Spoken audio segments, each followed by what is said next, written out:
Lost in translation. What's going on, family? What's going on?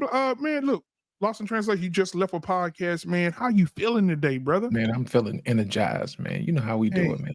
Man, do you feel love today? Oh, yes, man. I feel the love every day, man. Do you feel Don't love stop. today? That's right. Huh? Okay. Is there a heart in the house tonight? That's right. Stand up. That's what I'm talking about tonight. So listen, man, let's see who we got in the chat tonight. Who's in the chat, man? Who we talking to over here tonight? Let's see. Well, we're gonna start out with Embrace the Grace. She's in the building. Absolutely. And Lana just followed me over from my podcast to back over to here. You know what I'm saying? And of course, we got the intellectual soapbox in the building. Yes, indeed. We also got Lou Medic in the building. Lou. Of course, we have Almond Eyes. Yes, indeed. How you doing, darling? I see you down off in there. And then we also got Revolving Potato, and he said finally caught one, finally got one early. You know what I'm saying? Yeah. Thank you for being also here. Have marriage, politics, and sports. Yeah, it's Mr. R. Payne in the building. Absolutely, man. Listen, I'm so glad to be here. You already know how I open up every show. I'm honeymoon happy and peacock proud to be in the building today. Ask me how I'm doing. I'll tell you right now. Sunshine, partly cloudy with a chance of rain, but we're about to get it, man. All right. Everybody in the building tonight, put that like in there. Put that like in there now. Hit the like button. Stop playing with my emotions. Stop treating me like a side hoe and hit the like button and subscribe button because we come over here to spend some time with y'all on tonight. I wanted to jump right into this tonight because I really want to get through some things tonight. Okay. And so who we got in the back tonight, man? Let's bring up the queens of the network first. I think that's well overdue. Then we got the president of the B, and then we got the ex-stripper back there. It's a lot. It's a lot. So go ahead. Indeed. Well, the first person we're going to bring up is no longer Confuse. She also has her own show here on the Black Men Unfiltered Network. Ladies and gentlemen, put your hands together for the one and only Embrace the Grace. Embrace the Grace is in the building. Embrace the Grace. Thank you so much, Sugar, for being here. I don't give a fuck. Thank you for being here. Yes, sir. Yes. Yes, indeed. And you already know the next lady's coming up. It's also known as the Queen of the Black Men Unfiltered Network. Y'all know her. Y'all see her every morning cooking up breakfast every single day. Ladies and gentlemen, put your hands together for the one and the only Take Heed to the Message. This is Take Heed to the motherfucking message. I'll block.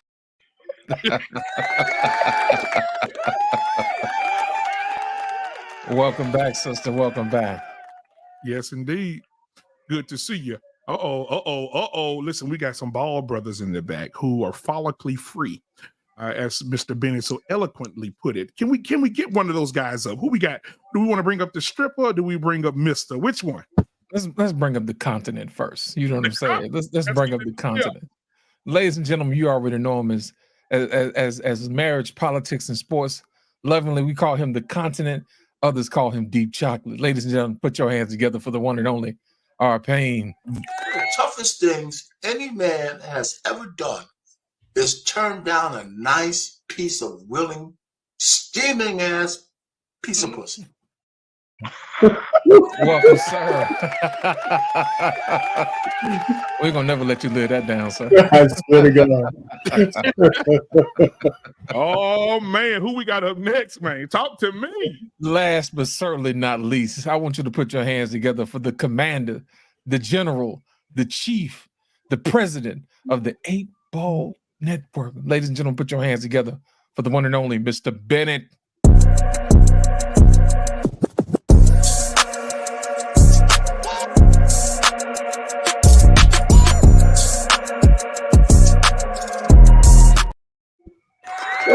Yes, indeed. I like it.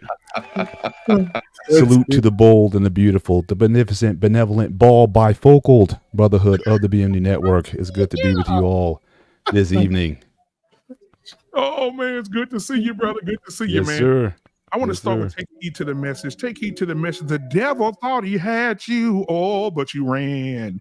Your internet was messing up, and we're so glad that you got here just in time. Talk to me. Thank you, Jesus. Oh, no, bro, stop I didn't know I was going to make it today. Come on. So I'm here. I thank God it started acting a little bit right. So I thank God that you're here too, sweetheart. The devil thought he had your internet, but you choked him out, and we so glad. Lord. They choking the devil in New Jersey. They choking the devil in Jersey. Listen, I thought I was going to have to start speaking in tongues. I was about to run around my house right now. And guess what? Guess what? Shauna's husband Keon gonna walk right through the door and say, "Hush." Oh, yes. Hush. Ain't Oh, nobody my here God. to interpret it. There's no reason to leave New Jersey. Mr. Bennett, how are you? I am doing well. Good to be here tonight. Absolutely, absolutely. Mr. Payne, well, you swinging your thing today, brother. What's going on with you? This is how we're gonna start. Everything's cool, man. What can I say? I can't add anything to that just now. Everything's good. Everything's good. Oh, yes. It's gonna be one of those. Yes, yeah. indeed. Listen, if you mess with her, you're gonna catch a case. But if you're nice to her, you might embrace the grace. What's going on, Suge? How you doing? Thank you for having me. I'm here sitting in the realm of reality, knowing my baby's gonna graduate in 2 weeks, go to Florida. It's all happening all so quickly, but it is what it is. My. Well, And by the way, the Knicks are kicking ass right now. It Yes, is they 80 are. to 64. I know that's right. And congratulations to your son, because I know Thank you. you had some times, ups and downs, raising that boy. Him, you and the father. Of course, he was in his life, and I just want to say congratulations to you for doing a hell of a job and getting him where he needs to go. So, congratulations to you and the father of your child. Appreciate you. It's guys. mama time now. Next 10 years is all about me now. Oh, well, I know who Why finna be. 10? I know who finna Why be over 10? there. I know who finna be over there. Mm-mm. Yeah, I got. Roll the tape, damn it. I'm gonna drink you a two-step. Hey, from the jailhouse to the courthouse.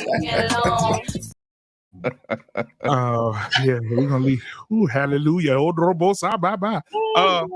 Ladies and gentlemen, the velvet voice of YouTube himself is in the house tonight.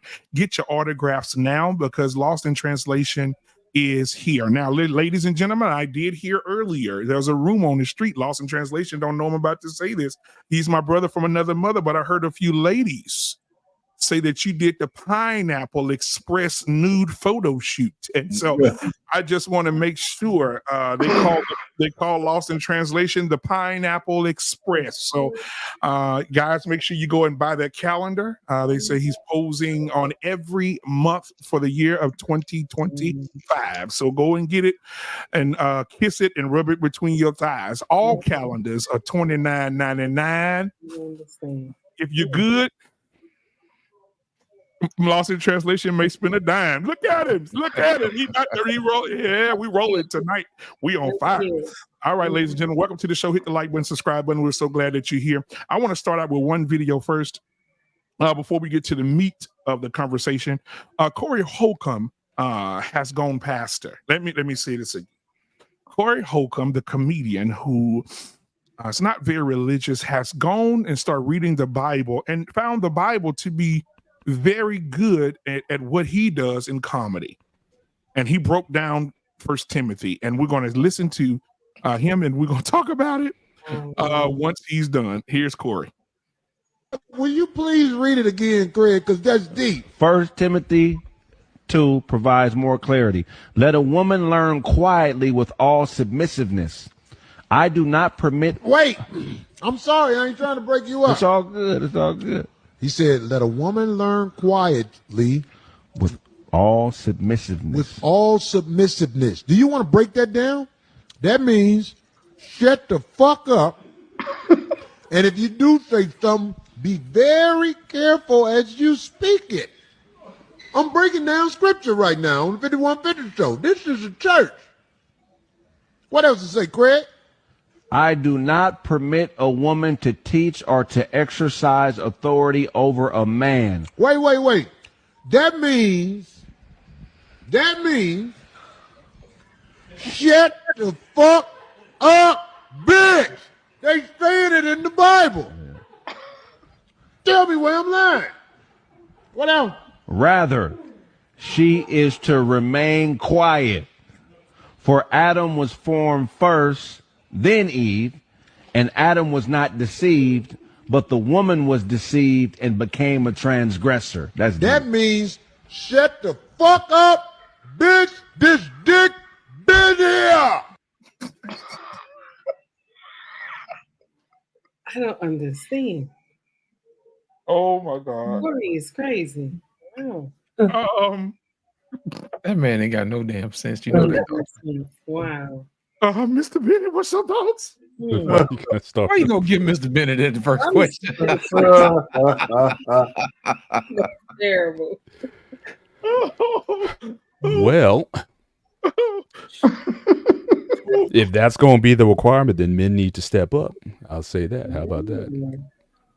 Because you're the one that's supposed to be in church. You're supposed to be learning and then coming home and teaching your wife. But if you're not going to be the moral authority in your house, then you're the one who needs to be quiet. Just stop stepping on our parade, goddammit. You started me first. So like, look, Bennett throwing bricks. Let's get a lady in here. Embrace the grace. I mean, it's serious and it was funny, but sometimes you have to talk to people like that because they just don't get it when you talk to them nicely or you talk to them nicely twice. So you got to get down to their level and to try to reach to some of these heathens and hyenas and hood rats. Maybe you do need to break it down like that.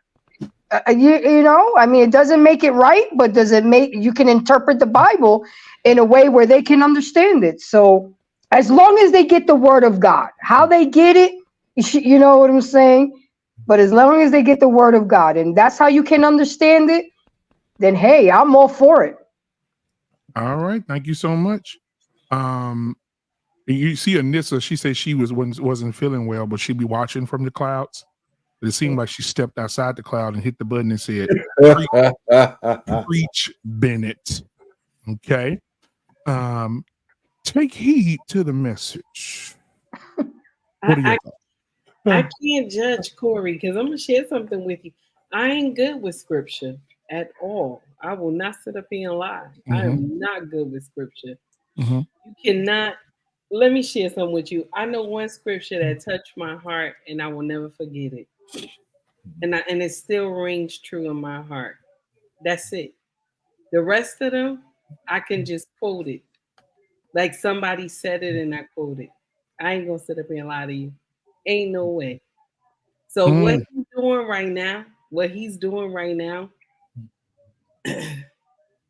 he wrong. He wrong. He uses scripture like that. He wrong. The way he interpreted, he wrong. But I mean, do I have the right to judge him? I mean, you know, because listen, at the end of the day, I sit up there on my panel and I sit up on my social media platform and do nonsense just like that. I get indignant, I curse and everything just like he do. So I don't know if I can judge him now. I'm gonna share something with you. It's funny, but it's wrong. It's wrong, but it's funny. Okay. I only remember one scripture that just touched my heart. Verily, verily, I say unto you that whosoever shall say unto this mountain, be thy removed and be thy cast into thy sea, and shall not doubt in his heart, but should believe that those things shall come to pass. I learned that when I was young because of the nonsense I was going through with my mama. That you're gonna make it through no matter what. Absolutely. And that's the only scripture that I can just quote like that. So what he doing right now and got somebody to co-sign his foolery. I mean, he got to answer to God for it, but I mean, you know, he doing something with the scripture. Okay. Even when people say something to me in my social media platform about scripture, I don't even co-sign it with them. I gotta go read it for myself first before I even go say, yeah, that makes sense. That's terrible. That's terrible. I ain't gonna sit up here and lie to you. I am not a Bible thumper. I will let you know that right now. First of all, y'all already know that the way I act. You already know. I'm not a Bible thumper. And I'm done. Oh Lord. Last but not least at all, the stripper of the hour. Okay. You know, one thing I found out is that when people read the Bible, they put their own feelings and interpretation on the words. They just do, unless they're sitting in front of somebody with somebody they trust who can interpret what the words say. I mean, even last night I was quoting the Bible. You know, I thought I was pretty damn good, but you know, no theologian came out and told me, you know what, you got that interpretation wrong. All I knew was that when the chick changed help meet to companion, I knew she was wrong. Because God said help me. He didn't say no damn thing about no companion. He said help me. And I know why she changed it. So Corey is a comedian and he went hard, but he might actually believe that's what that shit means. Now he might actually believe that. Yeah, I want to say this. When it says, I'm not trying to be funny, I'm being serious. When he says that all women should remain quiet, in today's terms, don't that mean shut the fuck up? Yeah, that's what I'm saying. Or be quiet. Shut your ass up. So never mind. Let's move on. Thank you guys for that. Now, last but not least, the velvet voice of YouTube, Brother Lost. What do you think about this this new prophet, Prophet Corey, preaching? Before I guess I think Grace needs to get out. I think we missed Grace, man. No, we didn't. No. You sure? We didn't I get went. Grace? Yes, No, you got me. Yeah. Okay, I just want to make sure now. Mm-hmm. You know what? Corey is a comedian. Yeah. And he gonna do what comedians do. Mm-hmm. Sometimes comedians get a little bit of how should I say, license to see things and say things that they want to say. But I will tell you this: in the last days when we get judged, I want Corey to go before me. Lord, I want to see what God.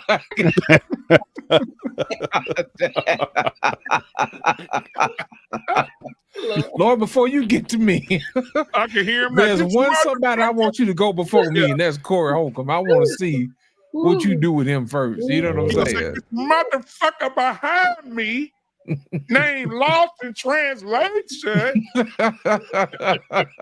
Oh man, bro. But yeah, man, we got that one out, man. Because boy, he was that dude. I had to show y'all that one. All right, so let's get to more of a serious video. We definitely can talk about this one. Let's take a look. Women really understand the amount of work and trial and toil and failure and pursuit that a man does before he even shows up to you. So a lot of women think, oh, now you're here, you're going to do my bidding. No, he's already built himself. If you're dealing with a man, now if you're dealing with, a fun boy, you get what you get. So I think that's the first thing. We really don't understand men. We don't understand how hard they work. And the reason why men lead is because they're the ones that are willing to make the sacrifice. If we're really honest with ourselves, we're not. Men are willing to work and give most of it to the family. Most women, we want the big jobs, but we want it for us. It just is what it is. It's not better or worse. Women need to understand that a man is willing to sacrifice, so that means you also need to be working just as hard. And what are you willing to sacrifice? And it needs to complement each other. I think a lot of women think they're just going to show up and be selected. We have to, like my man says, stay ready so you don't have to get ready. But it is a real job every day. And for me, it's an honor, but I think a lot of women don't realize how hard it is. It's worth it, but it's Wow. Let's just let that sit for a second. Wow. Embrace the grace. I totally agree with her. I mean, a man pours all of himself into his family, his children, and his woman, the good ones, the ones that apply. But we, at the end of the day, still walk around selfish, self-entitled, holding out on sex, thinking we God's gift to this earth. And we just don't realize that the man is God's gift to this earth. And we're here because and for him. But when you're not taught that at an early age, and you don't see that to be taught that, and you're shown other things, you walk around like most modern women do. And unfortunately, a lot of the modern men are okay with it and they accept it because they didn't have a father figure in the household. They didn't see what a real man is, what a real man does every day and is supposed to do with his family. You know, you guys had a really good show on Friday night at the barbershop, and it really made me realize that we take all this time teaching teaching men how they should treat women, but we need to take that same time and energy and teach women how to treat our men. Because half of y'all don't get, just get maybe 0.01% of what you guys deserve. And I apologize on behalf of my gender, and I try to do the most that I can, but all we got to do, like me and Take Heed does and the elders, is try to teach the younger ones and hope for the best. I digress. My mic is muted. You know, at church on Sunday, when they said all mothers stand. No. I could have said anyone who had a baby out of wedlock, sit the fuck down. That would have been rude. I could have stood up. Most of the men could have stood up and said, I'm a single father. I do both jobs. I play mama and daddy. No man did that. They let those women get their flowers. They let those women get their little gift bags, and they went on about their day. No shame. No shame. Next month, it happens every year, guys. Next month, when they say it's Father's Day, everybody stand up. There are going to be some women stand up, and they're going to be recognized. Oh, yes. I'm not going to be there. But there are some women that's going to be recognized as fathers because they play both roles. They take from the day. Matter of fact, you can get on YouTube right now and type in women standing up on Father's Day at church. And it'll give you a whole bunch of videos of women in the church. I mean, a plethora of them standing because they feel like they're fathers to their sons and their daughters. Mm-hmm. Mm-hmm. All right, moving on. Mr. Payne, what are your thoughts on the video? Yeah, first, based on what you said, you know what? It'd be nice if we saw a pastor up there say, listen, women, sit your asses down. No matter what you do, you'll know God. I would be that one. I would be that one. Right. I would be that one. So, listen, I like Maggie, the substitute teacher. She's always a little bit cerebral when she talks. So I appreciate her message because we say it all the time. And, you know, when men say it, the effect ain't there. Because I freely say, even in front of my wife, that I'm obligated to our family much more than she is. Mm-hmm. Even though I don't think she'd abandon me, but I wouldn't put her to the test. And I would tell any man with a woman, don't put her to that kind of test if you can avoid it. You know, because they're not built for that shit, you know? So, you know, I think men need to get more respect for the fact that we are obligated in our marriages. I mean, guys who are really dedicated to their marriages to make sure that we'll do everything in our power to keep it together, even at our detriment. For our pain, I think that men need to start demanding and commanding for more respect. No, it's not a respect thing. It's not a respect thing. Y'all put up with too much shit. You don't put boundaries. I'm not talking about respect. I get the respect for my wife. I'm talking about obligation. I'm talking about something that's a little bit more spiritual, that the difference between men and women, right? Because even the greatest women are not required to do the things in a marriage that a man is. That's what I think. And that's not meaning that she's less than. It's just not her thing. It's just that men, we're wired differently. You know, that's one of the things that I think God made us differently. And I'm not putting women down. I'm just saying that if you're and I'm going to end it here, if you're in a marriage, I think one of the things we don't say is one of those baseball unwritten rules. We try not to put our women in a position where they have to make a choice between us or hardship. That's what we do. That's what I think we do. That's what I did. You know, so I'll land it there. So it's just my thought and how I lasted. I didn't pamper my wife or anything else. There's things that she needed to know, I told her. But the things she didn't, I weathered. I weathered. And she never knew she never knew all the things I had to go through. You know, Mr. Bennett said something a few weeks back, referring to scripture. He talked about the crucifixion of Jesus. And I had rebutted to Mr. Bennett, if he can remember. And I said that Jesus went around and he healed the sick, he raised the dead, he made the blind man see, he healed the woman with the issue of blood, he talked the men down from stoning a woman. He who have no sin, cast the first stone. He did all of that for those people. And when it was time for them to do it for him, they said, crucify him.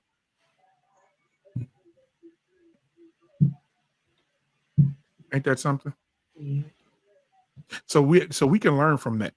We can learn from that. No more, even if you do the most. But see, at the end of the day, that's not how the story ends, guys. Even if they said crucify him, even when they were saying crucify him, they did not know.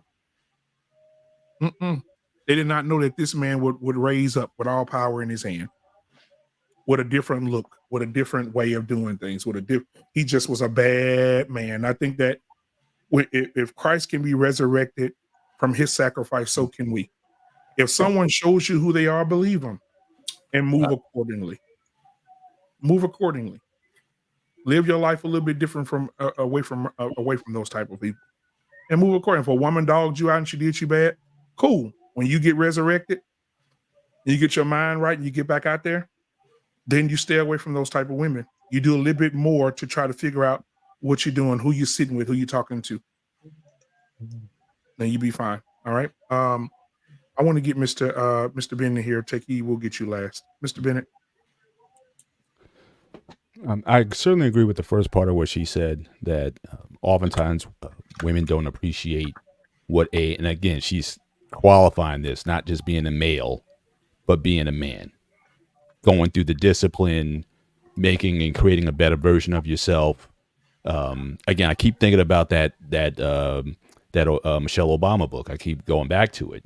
Yeah. Because he shows up in the office and all the other women in the office are just fawning over him. It's like, oh, have you seen Barack Obama? And she's just like dismissing him. Yeah. Even though he was head of Harvard Law Review. Like, we got just all these brothers just being the head of the Harvard Law Review.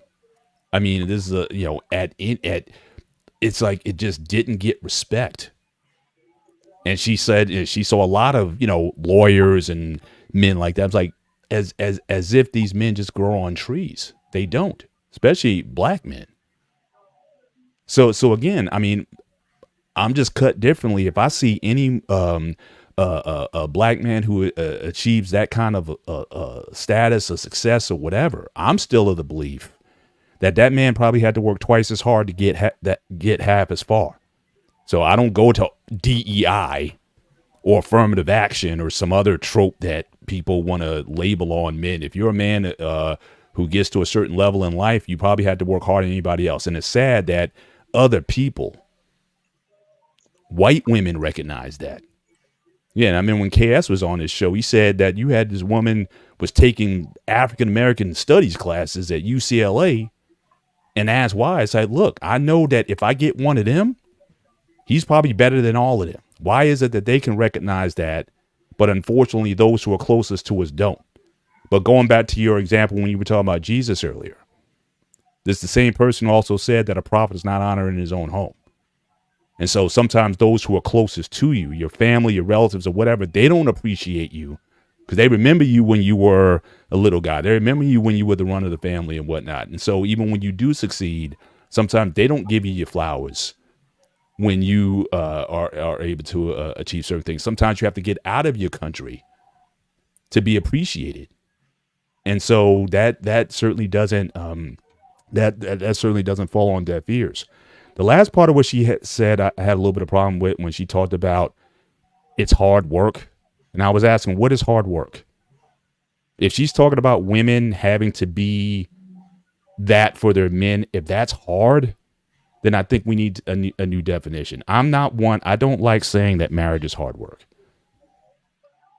I think the work that we're talking about is simply you make decisions. I'm either going to do or I'm not going to do.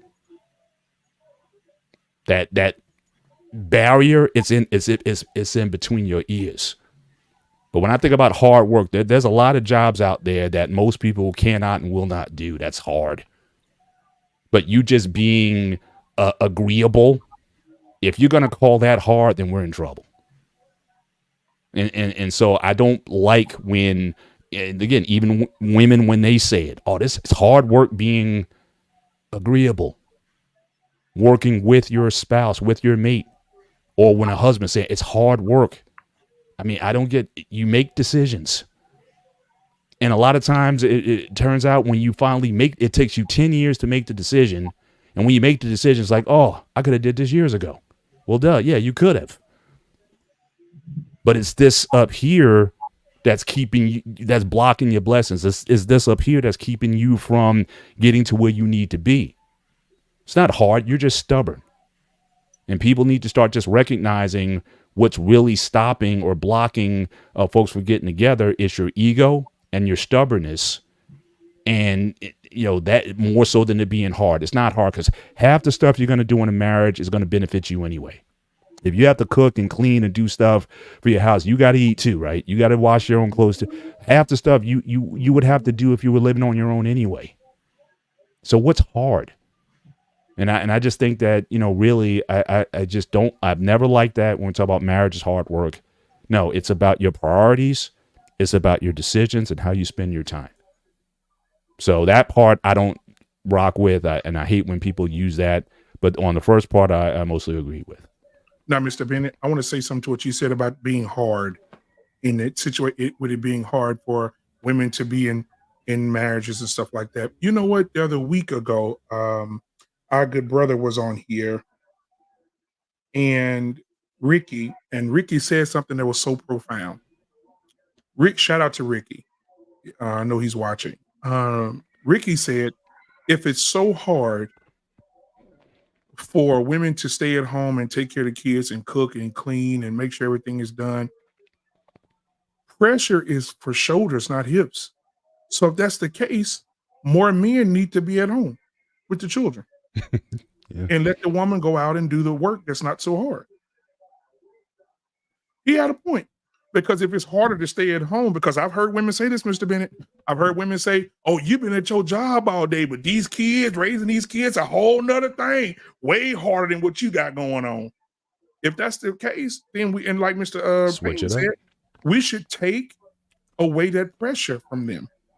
And if it's hard to raise the children, cook and clean and all that, I'll stay at home and do all the hard work. And then you go do the work that you tell me is not hard that I'm doing every day. So we'll switch. And let's give it 8 weeks.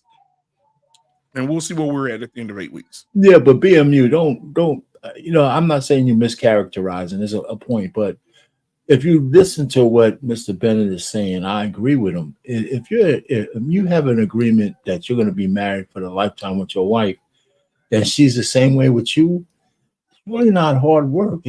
Obligation doesn't mean hard. It's just something that you decided that you're going to do.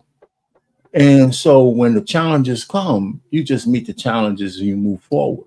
Now, there's other outside things that may be difficult for you to make decisions. But as far as you and your spouse cleaving together because you decided to, that shouldn't be hard work. Especially if she's a fully vetted person. That's what I agree with what he said on that part. And a lot of people get mad at me because I speak so highly of my grandmother, who was married to my grandfather for 60 plus years. But she did say that when she was asked, and I'm gonna get her on camera, guys. I promise. I'm gonna sneak and do it. Don't put the camera behind her so she won't see it. She won't be on, right? But I want you guys to hear it from her. I said, Grandma, a lot of women today say that it's so hard to raise a family. It's so hard.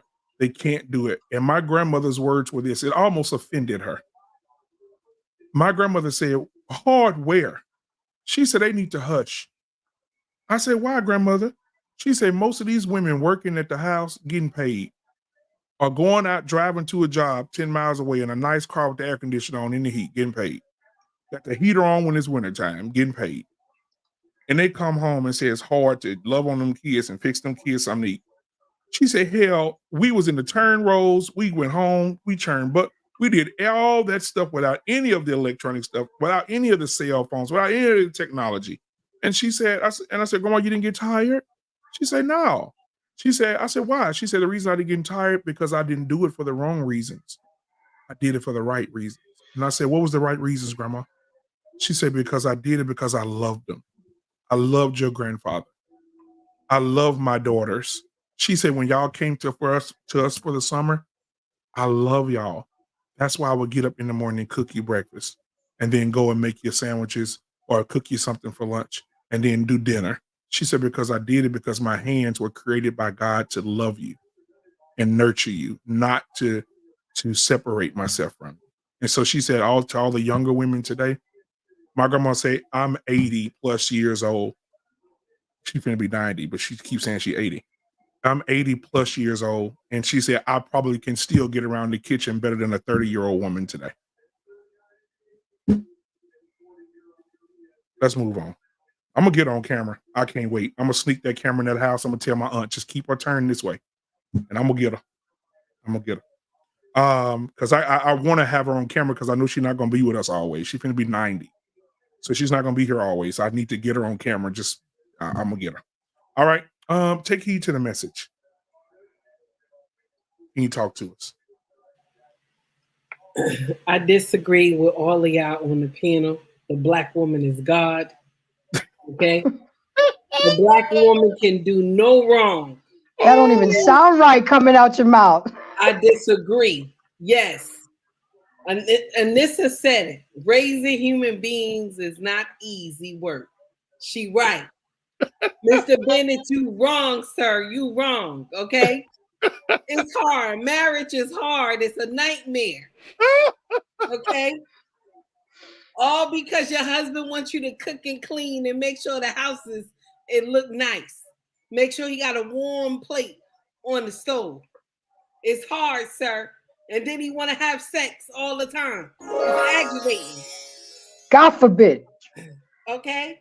He want me to be nice to him when he come home from work. I don't like it. Now,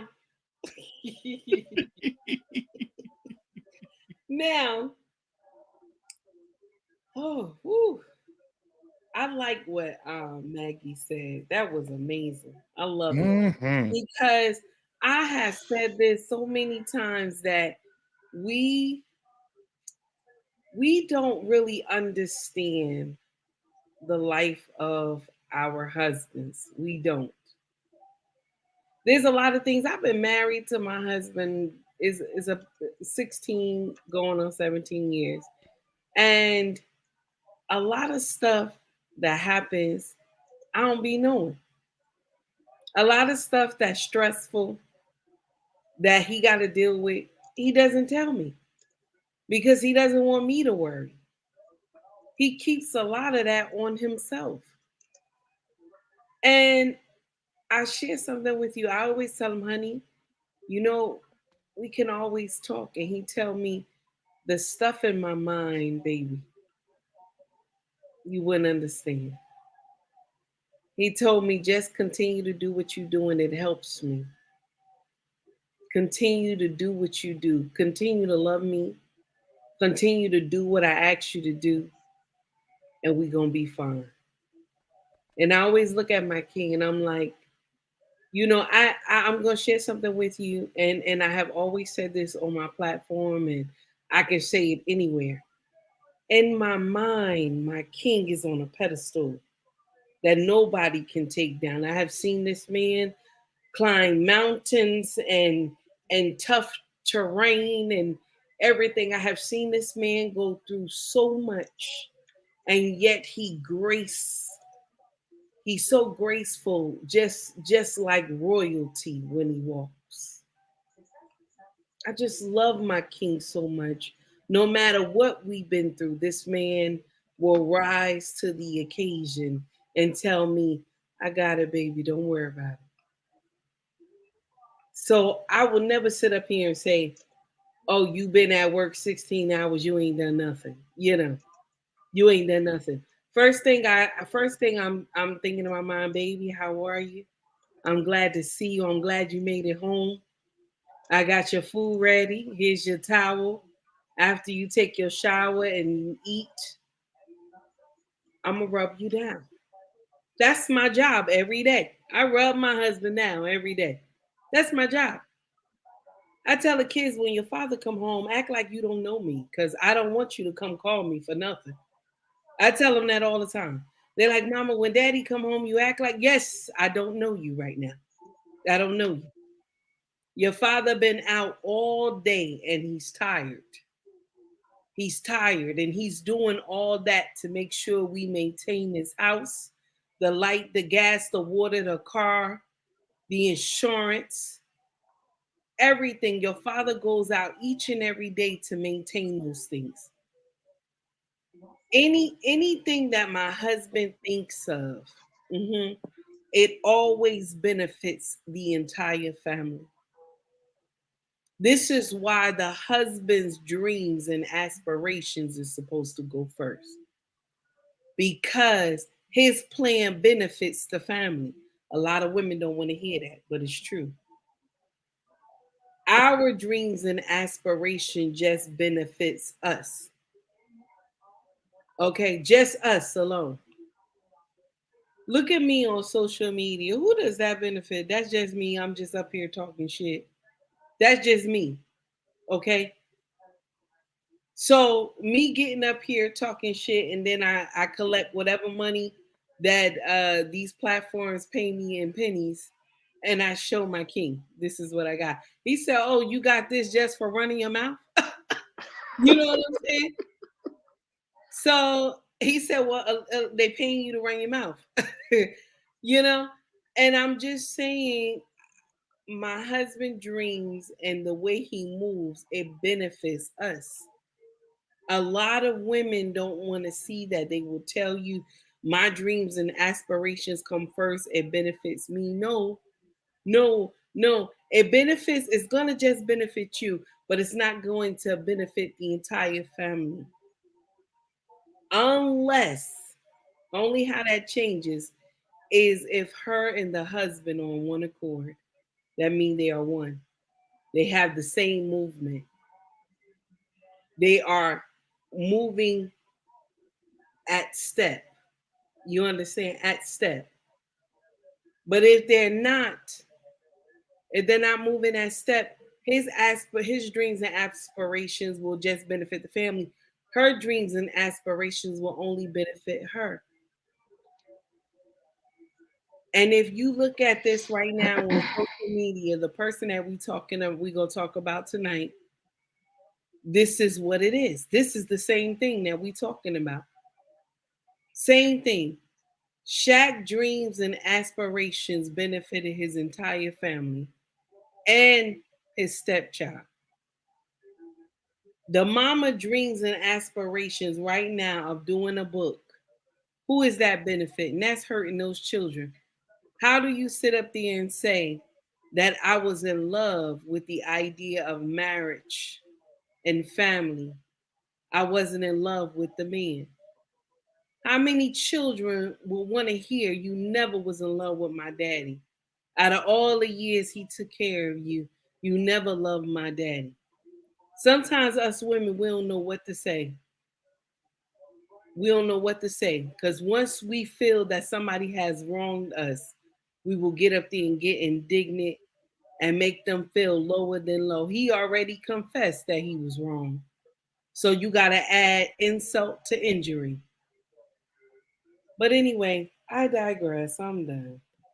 Yeah. I think we've gotten everybody but who. Embrace. We got you, Embrace. Yep. Okay, we got Mr. Payne. We got Tiki. Okay, Mr. Bennett, we got you already. All right. Velvet Voice of YouTube, yourself. Sir, what are your thoughts? And then we'll move on to our other videos. Man, I just thought about something, man. You know, when people talk about Jesus, man, I couldn't imagine what he was going through. When they said that people crucified him. When I think about it, the people who crucified him were the people he didn't do anything for. But what surprised me was that the people who he did for didn't speak up for him. That hurts. I don't know how many times, if you've ever been betrayed before, or if you've ever been stabbed in the back before, especially by people who are close to you, Man, that is the worst kind of feeling, especially people you've gone to bat for. You know what I'm saying? That's a special type of hurt. That's a special type of betrayal. And for Jesus to take that like he did, knowing full well that the people who didn't mean him no harm did him harm, and the people who helped him did him harm. Man, that's a hard pill to swallow, man. And to think about it, most men go through that particular situation, man, in marriages sometimes, and in relationships. Sometimes the very people who you help stab you in the back. You know what I mean? And then sometimes the people who you've helped stab you in the back. You know, it's like, man, you can't win for losing. You know, you give up everything for your family. You neglect yourself. Most times, most men neglect themselves. They don't ask for nothing. You know, and then we try to sell people marriage. That's a hard pill to sell, man. You know what I mean? And it's kind of hard in good conscience to tell people, hey, this is what you need. But my thing is this: you got to make sure you do it with the right person. You know what I mean? Somebody like Take Heed. Yeah, I go to bat for somebody like that because she takes care of her husband. She honors her husband. But I tell any man, if you don't find a woman like Take Heed who honors you, buddy, you wasting your time. You know what I'm saying? I said it today on my podcast before I came on. Selfish women shouldn't be married. They really shouldn't, because men will pour into that situation unfruitful, and they become bitter, and they have bad things to say about women. But my thing is, if you find that woman that you pour into, that pours back into you, then you'll have good things to say. You know what I'm saying? And I think a lot of times women pour into men sometimes who they probably shouldn't pour into. And that's the main reason why you have so many people down in the chat always complaining about men ain't this and then women ain't that. But my thing is this: who are you pouring into? You know, who are you spending your time with? That right there tells me that you don't love yourself enough, because you'll let any old body in. You know what I'm saying? You'll let people do you any kind of way to satisfy whatever it is that you think you want. I heard Robert said on a podcast Monday on Humble Dads, he said that people should stop breaking their own hearts, you know? And I think a lot of times what that means is that people try to get from other people what they want instead of pouring into somebody else and making sure that other person get what they want. So if you have two people pouring into each other and you both get what you want, that's a win-win situation all day long. But if the other person never thinks about you, then that's a problem. So when I think about what these people did for Jesus and how, you know, the people who crucified him, he didn't do nothing for them, but at the same time, he did for them. And the people who he did for didn't do nothing for him, and he still did for him. Man, he a much better man than me. I'm here to tell you, I ain't there yet. You know what I mean? I ain't there yet. And I'm just gonna be honest with you, man. I don't see how he did it, man. But I appreciate that he did. And I'm gonna leave it at that. I'll say this too, because I know you brought up, you know, the people being in the chat and people who are single and not married. And when you say, if you're looking for a woman like Take Heed, who respects her husband, who honors her husband. All right, let's have a moment of realness here. The reason that the women who drag Take Heed and say the things that they say about Take Heed and how she is with her husband is because they don't have the vaginal fortitude to keep a man, period. If you are 30 years old plus and you can't maintain a relationship, be married or have a family, and you bouncing from person to person, and now that you're 60, you all of a sudden want to hit the dating market right when the AC unit is about to go out in your vagina. Mm-hmm. Yep, I said it. When they take you, you got to go in the kitchen, run in the kitchen when a man over and pour some great value vegetable oil down there to get it wet. Mm-hmm. Yep. I said it. when that thing don't work no more because you used it up in your 20s, your 30s, your 40s, your 50s. I even heard Whoopi Goldberg today, who put transmission fluid on the Titanic. Did you hear what I said? I heard her say on an interview that it should be where women can live single. Be the best single woman you can and allow men to just come over and hit and go. Did anybody else see the interview with me? Yeah, she said it. Whoopi Goldberg said, let men come over, get it, and go. Mm-hmm. And she said, even her mama told her, well, if you're going to do that, just have parties and let the men have their way. She said, okay. She said, I do not advise women to be married. Who got divorced and she was the reason? Oh, Megan Good. Megan Good said after the show, Whoopi told her, the way your career is headed, you seem to be a woman that need to be single. You need to be single so you can flourish. You can't have a man anchor you down. Megan Good divorced that man. So she has a influence even on celebrity women. And she looks like an aging pit bull. And you're talking about having men come over and hit. Yes, they're going to come hit you because you got their money and you're paying for the penis. But let's give you $1,500 every 2 weeks and put you in an apartment that costs $2,300 and give you a 1998 Ford Focus. Nobody's coming, Whoopi. So stop telling women to just give that thing up because women are listening. These women out here, they're listening. She don't want to be married. Most older women have given that cat up to so many people. They've served more coochie than McDonald's and served burgers. And now they're living in regret. And they're saying, damn, nobody wants me anymore. And that's why you see these women with snagger-tooth men, cockeyed men. You see them with men that's blind. You see them with men that ain't got no legs. The reason for that is because they settle, and they settle because nobody wants them. I digress. Let's move. Sorry. We do have a super chat. Let me get the super chat away. We got Scorched Earth in the building tonight. Clement, how are you doing, man? He said that's the job of a husband, giving up his life. You know what's crazy, Scorched Earth? The time we living in today, 20 years ago, that was spot on. Today, you'll give up your life for that woman, and then next week, she'll be with the guy that shot you. Moving on. I have another video for you guys. Don't get me started tonight. I feel it in my spirit. It's R. Payne's fault because he was quoting the Bible yesterday. It kind of shocked me. Yeah, it was pretty damn good too. Hush! I'm giving you your props. So give me a second.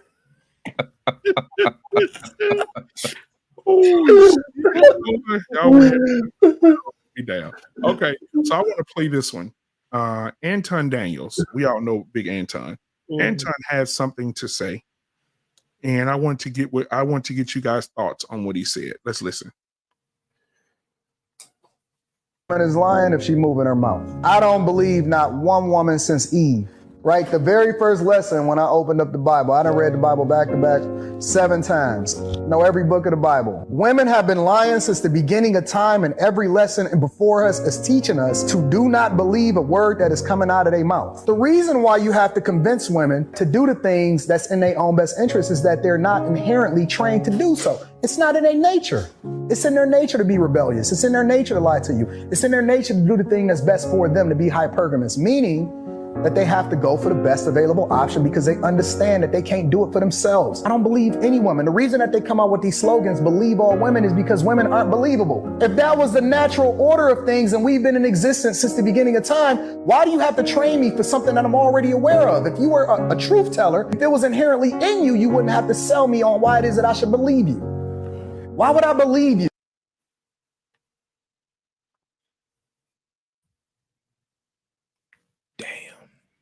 Nasty.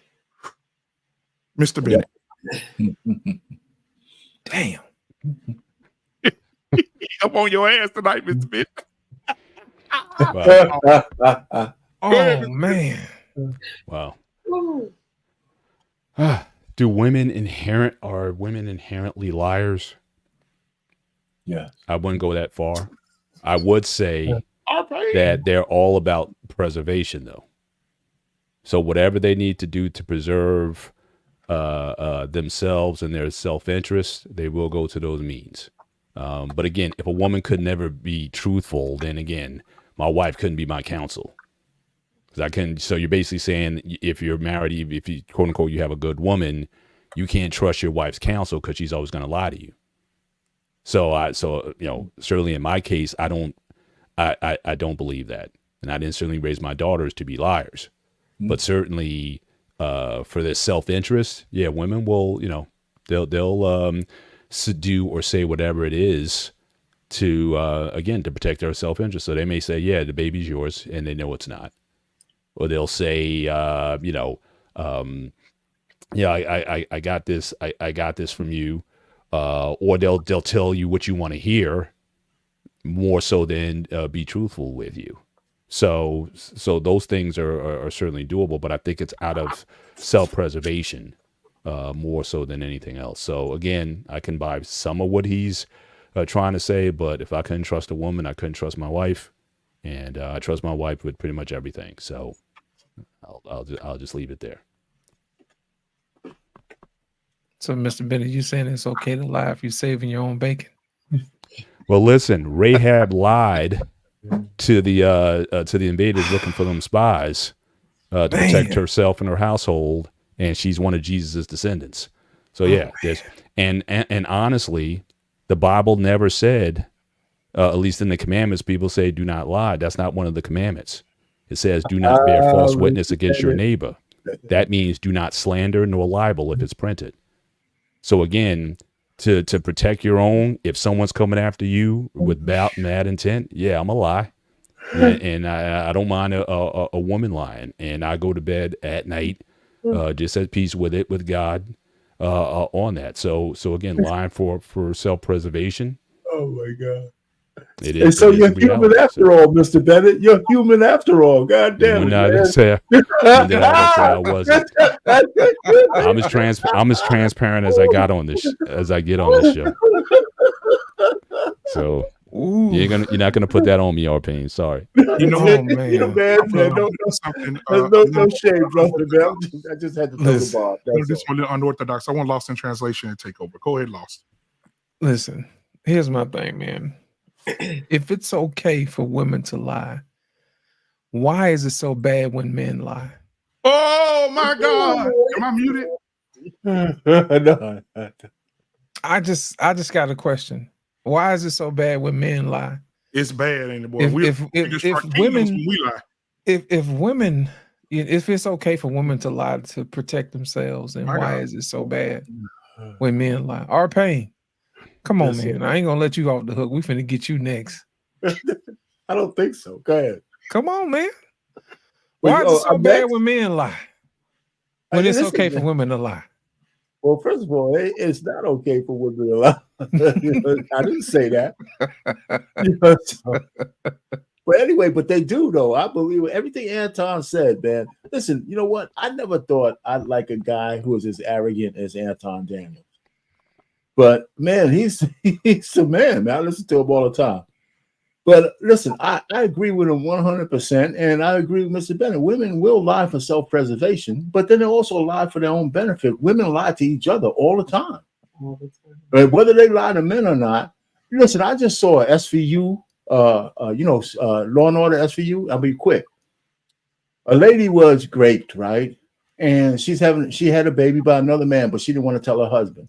The whole episode went where she got the bad guy, but they didn't even address that her husband was raising another man's child at all in the whole show. The kid's like 3 years old now. And so the whole show and the way they're wired, like, was okay that she lied to him about the baby, and he's raising a baby that's not even his seed, and they didn't even address it in the show. Of course. And so not only do women lie, the whole culture will lie to a man about shit like that. Because I thought that was just as bad as the assault. Take heat, I know you busting. But we're gonna make you wait. Come on, Grace. Come on, Grace. I did a show a couple weeks back on my show on my channel. Why do people lie? And there's a lot of different reasons. We all lie, men and women. But the thing is, it doesn't make it right. It's hard being honest. And then on the other side of the coin, people can't handle the truth. So a lot of times it's, people lie to keep the peace, to minimize confusion, not to spare somebody's feelings. We say we want the truth, but we can't handle it. But women just take it to another level. I mean, sometimes there's not even a reason to lie, but it just comes so natural to a lot of us women that they don't know how to stop themselves. They either lie to impress the Joneses, they lie to get something that they want, they lie to hurt somebody, and it's bad, and it's really bad. But again, we have to hold people accountable. We let too much shit slide. When we agree with somebody and co-sign with somebody, we're saying, oh, it's okay what you did.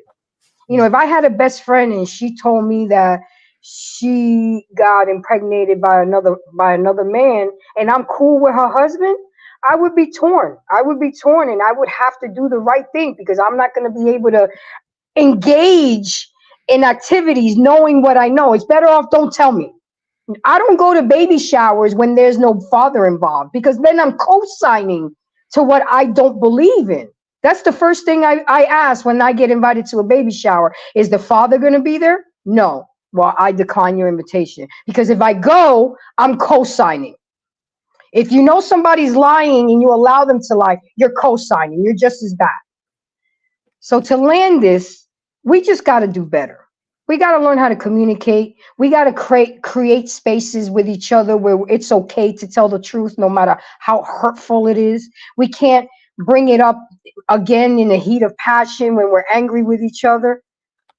But you got to find the right people and surround yourself with the right people. But I have to agree with Mr. Bennett. A lot of women will lie to self-preserve, and it's wrong and it's sad, and we got to call each other out on it. Because if we don't, then we're co-signing to the foolery. I digress. My mic is muted. Thank you, Grace. All right, Tiki.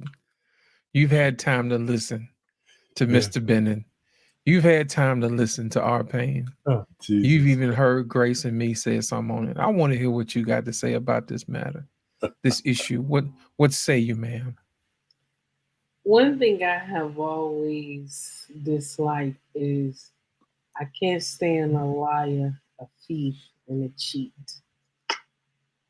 I will disgrace you. A liar, a thief, and a cheat. You can't do nothing with those three combinations. You have a problem there. I could deal with somebody that's hood, that's doing nonsense, but I can't deal with a liar, a cheat, and a thief. It'll sell you down the river. This is one thing that Jesus himself knew the people that was around him was not right. Because he knew their heart. He can see their heart. But yet and still, he still loved them. He still loved us. He still went and got on the cross and died for our sins. Even though he knew we wasn't worthy. Can you imagine? And so when Anton says this, I know a lot of people don't like his content, but he's speaking facts, because my sisters can do a lot to save themselves. Mr. Bennett is speaking it too. Our sisters do a lot to save themselves. You've been married to this man for 15 years and you did nonsense. And the baby that you brought into the marriage, or while you were in the marriage, you cheated on your husband. And so you just let him to believe, you knew that baby wasn't his. You let him to believe that that's his child. And he raises the baby. And the baby gets to be 15 years old. And somehow something happened where you need to do something like DNA or whatever for anything. And you find out this baby is not yours.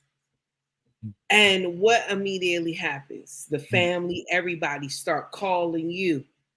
You've been raising them. You the daddy. You the daddy. Nobody thinks about this man's feelings. They just want him to continue the course and raise this baby like the child is the golden ticket. They always do that to men. And when we sit down and we really think about the things that happen with our sisters from every color, okay? Every color. How many false accusations of the grape? How many? Some of them decimate these young men while they're in college. And some of these men go to jail for many years until this thing eat away at this woman and then she want to come tell the truth. There's no consequences. Anything that a woman does and she lies about it, okay, we immediately think that, okay, well, she was scared at the time. She didn't, she was worried and this and that. She didn't recant the statement properly. This is what they say. But a man could never lie, honey. The world will crash down. A man can never lie. I don't care what happened. But and first of all, who else has a slogan that says believe all women? Do they have slogans out here that say believe men? None at all. I ain't never seen it a day in my life. They got slogans that say believe all women, no matter what. You even have some people running around here talking about the woman is God. But we don't carry the seed of life. We incubate the seed of life, but we don't carry it. But we're God. Can you imagine? I'm sorry. It's sad. It's sad. Listen, if I sit up here and say that I never lied before, I'm lying to myself. I'm lying to all of y'all that's on this camera right now. I have lied. But one thing that I always irked my nerve about my husband, he would catch me. He would catch me. Every time I tried, it never worked. And I think because we've been around each other too long. Because I used to be good at it. I ain't good at it no more. I will not sit up here and say I am holier than thou and I do everything right. I don't. But the only thing is that I have so much respect for my husband. I don't want to hurt him. So if you say something two-sided to me that don't sound right, I will report you to my husband. Yes, I will. Just like a little kid, how they run and go tell that, that's what I do. Okay? My husband will know. But, I digress. I'm done. I'm done running my mouth. Thank you, Take Heed. You know what? One thing I thought about, when people lie, it erodes trust. You know what I mean? It really does. You can't really bank on that. It's just one of those things. And I think that when people lie for self-preservation of your family, yeah, I can see that. But if you lie to somebody that's in your family, you actually rob that person of extending you grace. Think about it. You never gave that person an opportunity to extend you grace. And that's a virtue. So I wouldn't recommend lying as a habit, you know what I'm saying? Because you didn't give that person the ability to extend you grace. I really don't think so. There's another clip that we're going to bring up. I think Black Man had in the chamber. And we're going to pull this up and you guys tell me what to think. But before we do that, I'm going to go ahead and read these super chats because they're starting to pile up and I don't want nobody to think that we're ignoring them. We got another $2 super chat from Scorcher. He said, women are the best liars and leave Moses alone. We also have another $5 super chat from Scorcher. He said, if you will lie, you will cheat. If you cheat, you'll steal. If you steal, you'll kill. And most likely kill, all from this lie. He said, many are dead and in jail over a lie. Yes, indeed. Hey, Lit, before you go on, can you do me a favor? Sure.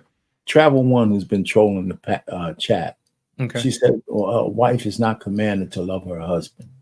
Okay. If you could put that up for a second, if you could find his I got you, sir. I've been watching it. I try not to pay Travel One no attention, but I saw no, that. well, put it up because I'm gonna dispel what she said in a second. But I Go like ahead. right when she says this, a wife is not commanded to love her husband. A husband is commanded to love the wife. There's a passage in Ephesians that says a woman is commanded to respect her husband, which we all want. But if you go down to what I wrote from Titus, right? I'm in there. I wrote it down just a little while ago. Titus 2:4. It says that the older women are to teach younger women to love their husbands and love their children. So that dispels what she says right there. Right. So, that's a narrative that's been going around. So it's a lie. So if we're going to use one part of the Bible, of course, we got to use it all. Yep. Use your context clues. So there we go. So, I didn't make that up. Titus said it. So that's right. Anyway, so let's end it there. And you know what? The truth of the matter is when the real critical part is not just love their husbands, but love their children, because, and nobody wants to say it, but the number one predator against children are their mothers. Oh, say it. So we don't go around as men saying that, but it's true. So every time they told us how bad black men are, I said, well, you know what, women, you got your own thing too. So let's stop with the finger point. Right. I'm gonna go ahead and give us some super chat music. We're gonna break this thing down. We're gonna come back with a new clip. Whatever you want, whoa, whatever you need, my heart belongs to you. Oh, whatever you need, there's nothing I won't do. Oh, whatever you want, oh, my heart belongs to you.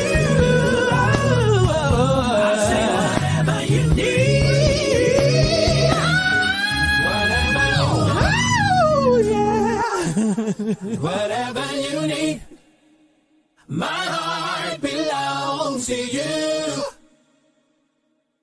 Whatever you need, there's nothing I won't do. Whatever you want, my heart belongs to you. You know what Easy Money asked? He said, if women are the biggest predators against children, why don't men be a stay-at-home dads? Easy Money, we covered that. Hey, Easy Money, man. He's so funny. Easy Money. Hold on. Can y'all hear me? Yes, we hear you. Yeah. This is for Easy Money because he's not gonna come up here on the panel. I send him the link all the time. He don't come because he knows if he come up here, the smoke turns into fire and he gets third-degree burns. However, I will say this. I want to turn it a little bit like I did earlier.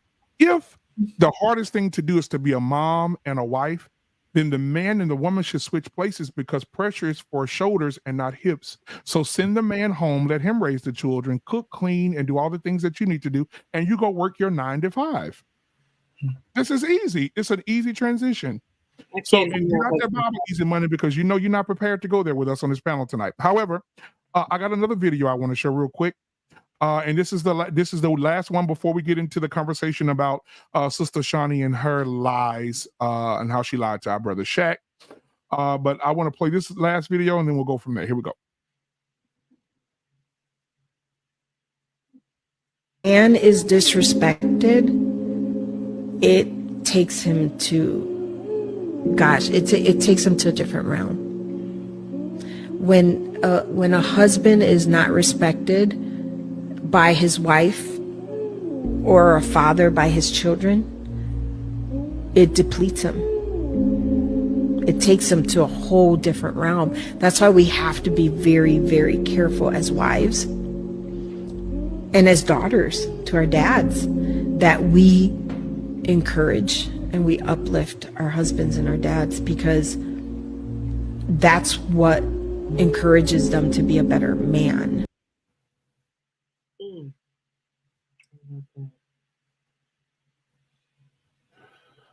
And didn't we just say that a few minutes ago? Yeah. Go ahead, take you. We're gonna let you lead this one out.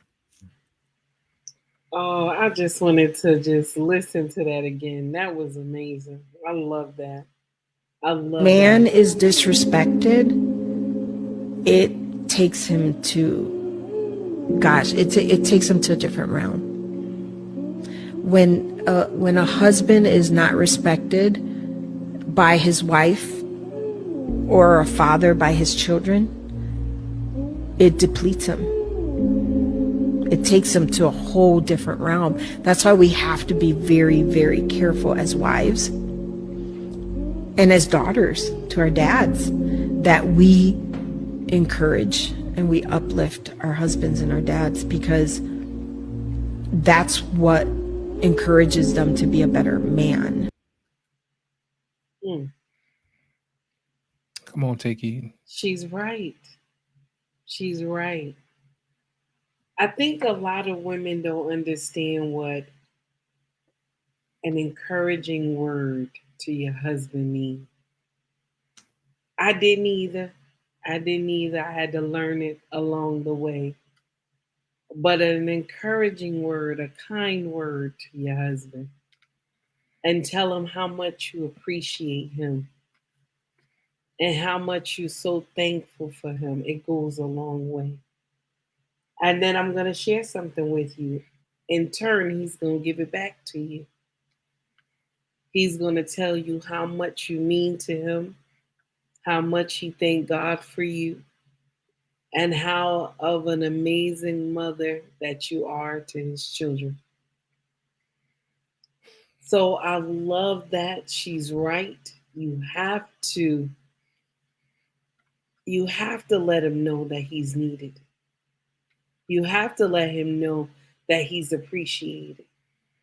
Most wives don't even know what to say to their husbands. I'll share a little tidbit with y'all. On Mother's Day, right? I took a picture, full body. Everybody know, y'all know I'm a big girl. So the shirt I had on, it goes to a dress. And the dress flows long, right? So I thought I looked pretty. I'm like, no, this look nice. And my king was like, can you wear something that show your hips? Because I'm tired of you wearing like these like long, big dresses and everything, you know. I would like to see you, you know, shapely, like when you were young sometimes. So I told him, I said, wow. He said, yeah. Yeah, I would like to see your behind sometimes. I don't. So I wore some leggings. And he looked at me, he said, I like that. It's very nice. You look nice. And I looked at him, I said, people gonna be looking at me. You know, he was like, I don't care, you look beautiful to me. So I wore the leggings and I put on some heels and I rocked it. And that's what I did. Because it made my husband feel good. It made him want to see my hips, my waist, the way I sway when I walk. So it made him feel good. So I was fine with it. Or you sway when you walk? Settle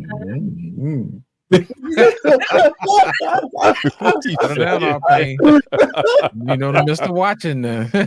Seriously, Hey, watch yourself. That's how you know she's from a different generation. Because these women today, they hard legs. They don't sway nothing. They walk like they stomping grapes.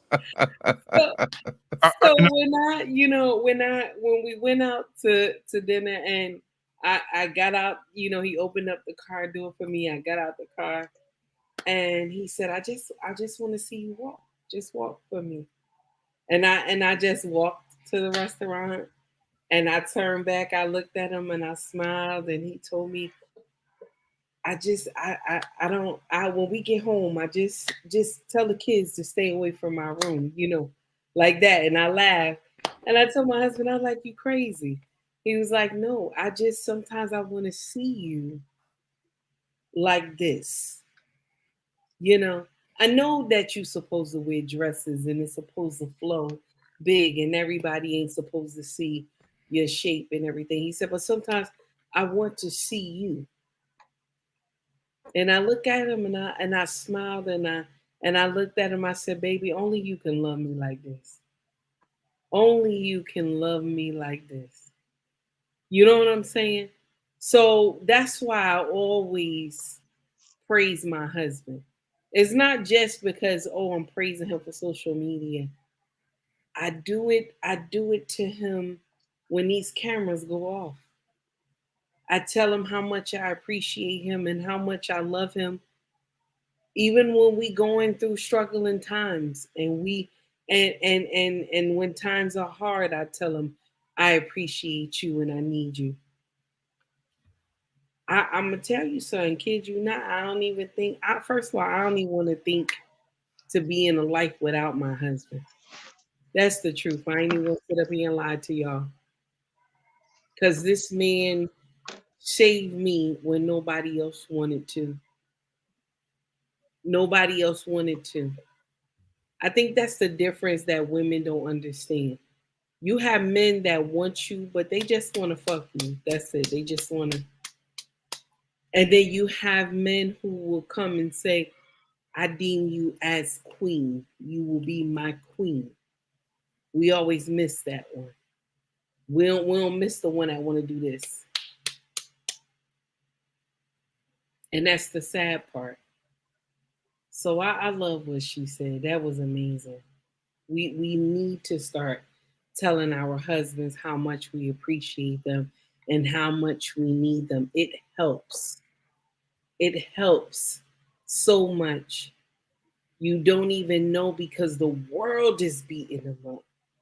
The world is telling them they ain't shit. They ain't gonna never be shit. They never was shit. The world is telling them that nonsense. And so they believe it. So I will share something with you. I would never want to walk a mile in a man's shoes. Not even 2 steps. You couldn't get me to get in y'all shoes. Y'all shoes got thorns in it and rocks and dirt and oil and all that. I don't want to get in those shoes like that. I'd rather stay in my lane and make sure there's a warm meal on the stove and the house is clean and do my little job and do the little side hustle with the business and handle all that. Then do my husband's job where this man on his feet 16 hours on your feet, walking constantly. Working for the U.S. Postal Service is hard. I could never, my king has been doing it for years. I could never walk in this man's shoes. So I'm done. I'm finished. I just want to say something real quick before we go to the super chats and the gifts that were just given. I appreciate it. Easy Money Jones, I love him to death. I do. But sometimes I can tell, and no offense to him, but sometimes I can tell he was raised by a real strong black, real single, strong black woman. Simply because of the fact that he says this. He said, Art Payne, if a man is worthy of respect, he will get respect. Watch this. Let's go back up to the other one he said, because now if I took Easy Money Jones off of these messages, if we could be honest with each other for a second, if I took his name off, somebody would have said a woman said this. Raise your hand on this panel. If his name wasn't attached to these messages, it would sound like a woman talking. Praise the Lord, everybody. Okay, let's keep going on up here. Easy Money says, he also says something about respect is earned, not given. Don't that sound like most of the women that come on the panel? Just as moist as he want to be. Respect is earned, not given, especially within the family dynamic. Listen, it's like salvation. Salvation is a gift. Most people say you have to work on it. You have to earn it. You don't. It was a gift from God, right, Mr. Bennett? Right. It was a gift. That's right. But most pastors preach that you got to work on it. I'm working on my soul salvation. No, it was a gift from God. The Bible also says, I'm going to go to the Bible and we're going to hop right back out to church and go have dinner here. The Bible also says real quickly that women love your husband. Husbands love your wives. Women respect your husbands. It never says women, let him earn it. Men have been giving given the authority as leaders, and you have to respect a man. A man should not have to come home and earn respect from his wife, because the respect should already be given to him. Because he who findeth a wife findeth a good thing, and it says wives respect their husbands. So the respect is already established. I'm preaching tonight. We're gonna get the offering tray out here in a minute. That's right. Yeah, well, I actually responded to Easy Money again. I'm gonna turn you loose, Mr. I Bennett. appreciate the guy. Go ahead. But yeah, no. And this, I think men and women get this wrong. Respect is to be given. There always. you go. Thank you, Mr. Trust is earned. There you go. Trust is earned. There you go, Mr. But respect, because certainly someone who's been created in the image of God, that in and of itself is to be respected. And unfortunately, we go around with this thing. That's why people are not, or that's why we discard people so easily. So I've always agree with that. You respect anyone. That's why you raise your kids to say yes sir and yes ma'am. It's not that person earned anything from you, but you respect them for that, and then you earn that back. So I've never believed that. But to trust, yeah, you got to earn trust, and but I think people get those. I think people get those concepts confused sometimes. Right. And in the words of an old grandfather, we got 30 seconds before we get into our next topic, so I want to get this out the way real quick. Even the old men used to say, you ain't got to respect me, but you're not going to disrespect me. So when it comes to this right here, you can respect your apostle, but if he ain't shit, you can't rock with him. Go tell him that. I'm going to go tell my dad, you know what? You ain't shit. I don't rock with you. When I wake up, there'll be a new realization that I just got my ass knocked out because I'm being disrespectful. At the end of the day, he is still my father, and he is still to be respected. Now, do I have to go around him as an adult? I don't have to go around him as an adult, right? But in his presence, it is to respect. The Bible says, honor thy mother and thy father, and thy days will be. I'm not trying to preach tonight. Okay. Long. So also, you don't forget, when you get married, it says love, honor, and obey. Oh, you listen to me, because even in those vows, it says love, honor, obey. It never says the man. Never said the man says cherish. The woman says obey. It doesn't say respect in the vows. That's where honor comes from. Well, the vows aren't in the Bible. So when we made those up, it's not there. All right. Yeah. So I just got. That's probably the reason why marriage is. But I just want to. The answer to the question is no. Respect is right, not. But I'm saying, but the vows, there's no marital vows in the Bible. It's just not there. I wasn't asking whether or not it was in the Bible. I was asking, is the I'm not respect in the vows? No. But they've changed it. A lot of women have taken obey out of those vows. Oh, that's true. It looked like they done took honor out too. Honor out too. We're just being honest, man. They've taken everything out of the vows that will require them to be a lady. Yep. Pretty much. That's why on some of these men, like Easy Money, on his wedding night, his wife pulled out a strap on. Listen, marriage, politics, and sports. Let's keep it above the belt, brother. Okay, I'm sorry. Keep it above the belt. I'm sorry. I will. I promise. And that came out. I don't know what happened. I had a Dave Chappelle moment. Marriage, politics, and sports. Thank you, Arpane. He gifted 5 Black Men Unfiltered Network memberships. I appreciate you, man. I appreciate it, my guy. Appreciate it, man. Let me give y'all some real funky here. You know what? I'm tired of watching everybody else. I am. But I do want to go here. Let's go here. Because I want to hear her tonight. Plus silence. They said big bag bitch, get to the bag. They said big bag bitch, you want a snack? Well, this big bag bitch, she got the stack. So put big bag bitch clothes on the rack. Ooh, on the macaroni. Move and shake it for me. Ooh, we shaking it quick and the brands are phony. Ooh, the brands are phony. Ooh, they need a Tony. They need an Emmy, Oscar, Grammy, cause the shit baloney. The way they be faking like they're making all the sizes. If you ain't got at least a 4X, you ain't trying. Ooh, so give it to us, baby. Give us a guy. Give it to us when we step on the spot. Ooh, plus silence. All right, ladies and gentlemen, that was. Oh, I'll go ahead. I know that's your ex. Go ahead. Lost in translation. You can tell them who that was. That was Sausage Biscuit. Come to the record store near you. All right, I appreciate it. That is, you know what, Black man. Here's the thing. I want to help people out with this respect thing, man. Mm-hmm. If you can't say it to my face, you don't need to say it. I know that's right. You preaching tonight. I'm gonna tell you why. If you disrespect me to my face, there are consequences. There are consequences. So be careful. You can't just walk up to any old body and just disrespect people. You know what I'm saying? Say whatever it is you want. People love to get greasy down in the comment section. But as soon as you meet these people in person, they humble as a lamb. Yeah, they'll start looking at the clearance section. They'll start looking at Christmas sweaters in the clearance section. If you're not disrespecting them, does that automatically mean that you're respecting them? No. So there is a way that you can communicate with a person without giving them respect, right, and also not disrespecting them. Yeah, but if you talk greasy to me like you talk greasy to these folks in these chats, everybody can't be that. Somebody's gonna lose. Now, look, I certainly think respect can be lost. Yes. I certainly think respect can be lost. It's almost like you come in at a certain level, like you come in with a certain currency. You can spend it. Like Ryan Garcia. Right. Yeah, you Lion Garcia. Right, exactly. So you right. So if I again I meet you, I say hello, you know, I address you by your name or whatever. Now, if you come back disrespect, I don't have to engage you. Now, I still might not go back at you with the same energy. I may just walk away from you. But again, I have to come at people a certain way. If I just come to you and just start disrespecting you or just discarding you from rip, I don't think that's good for society.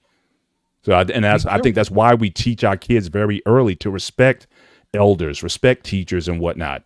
They can lose it. And again, things have to be dealt with, but you don't, for people to just go with this attitude, I don't have to respect you unless you do this.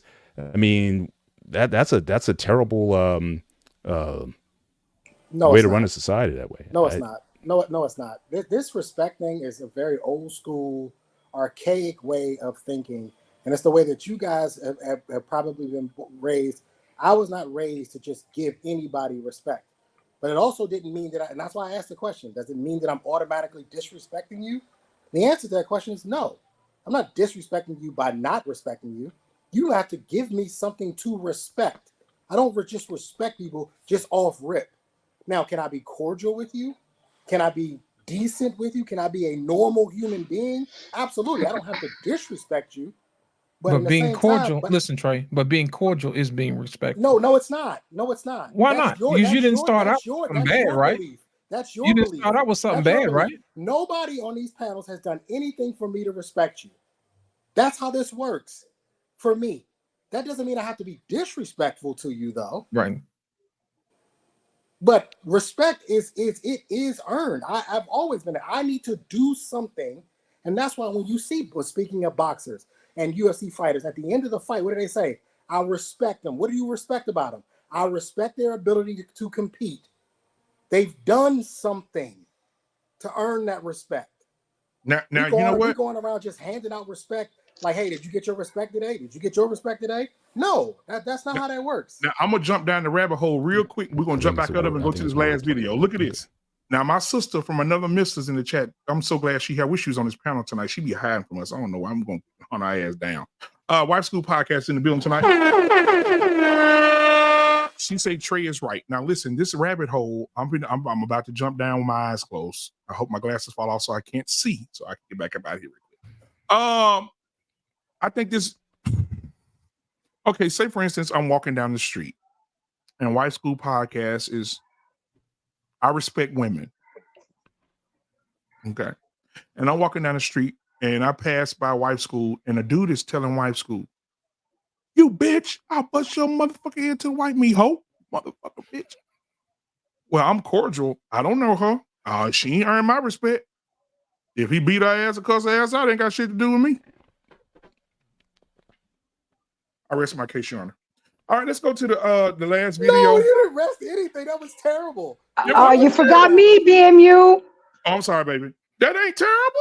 Because think about it, Trey. I ain't talking about from a man perspective. I'm talking about she ain't earned my respect. She ain't earned my respect for me to protect her.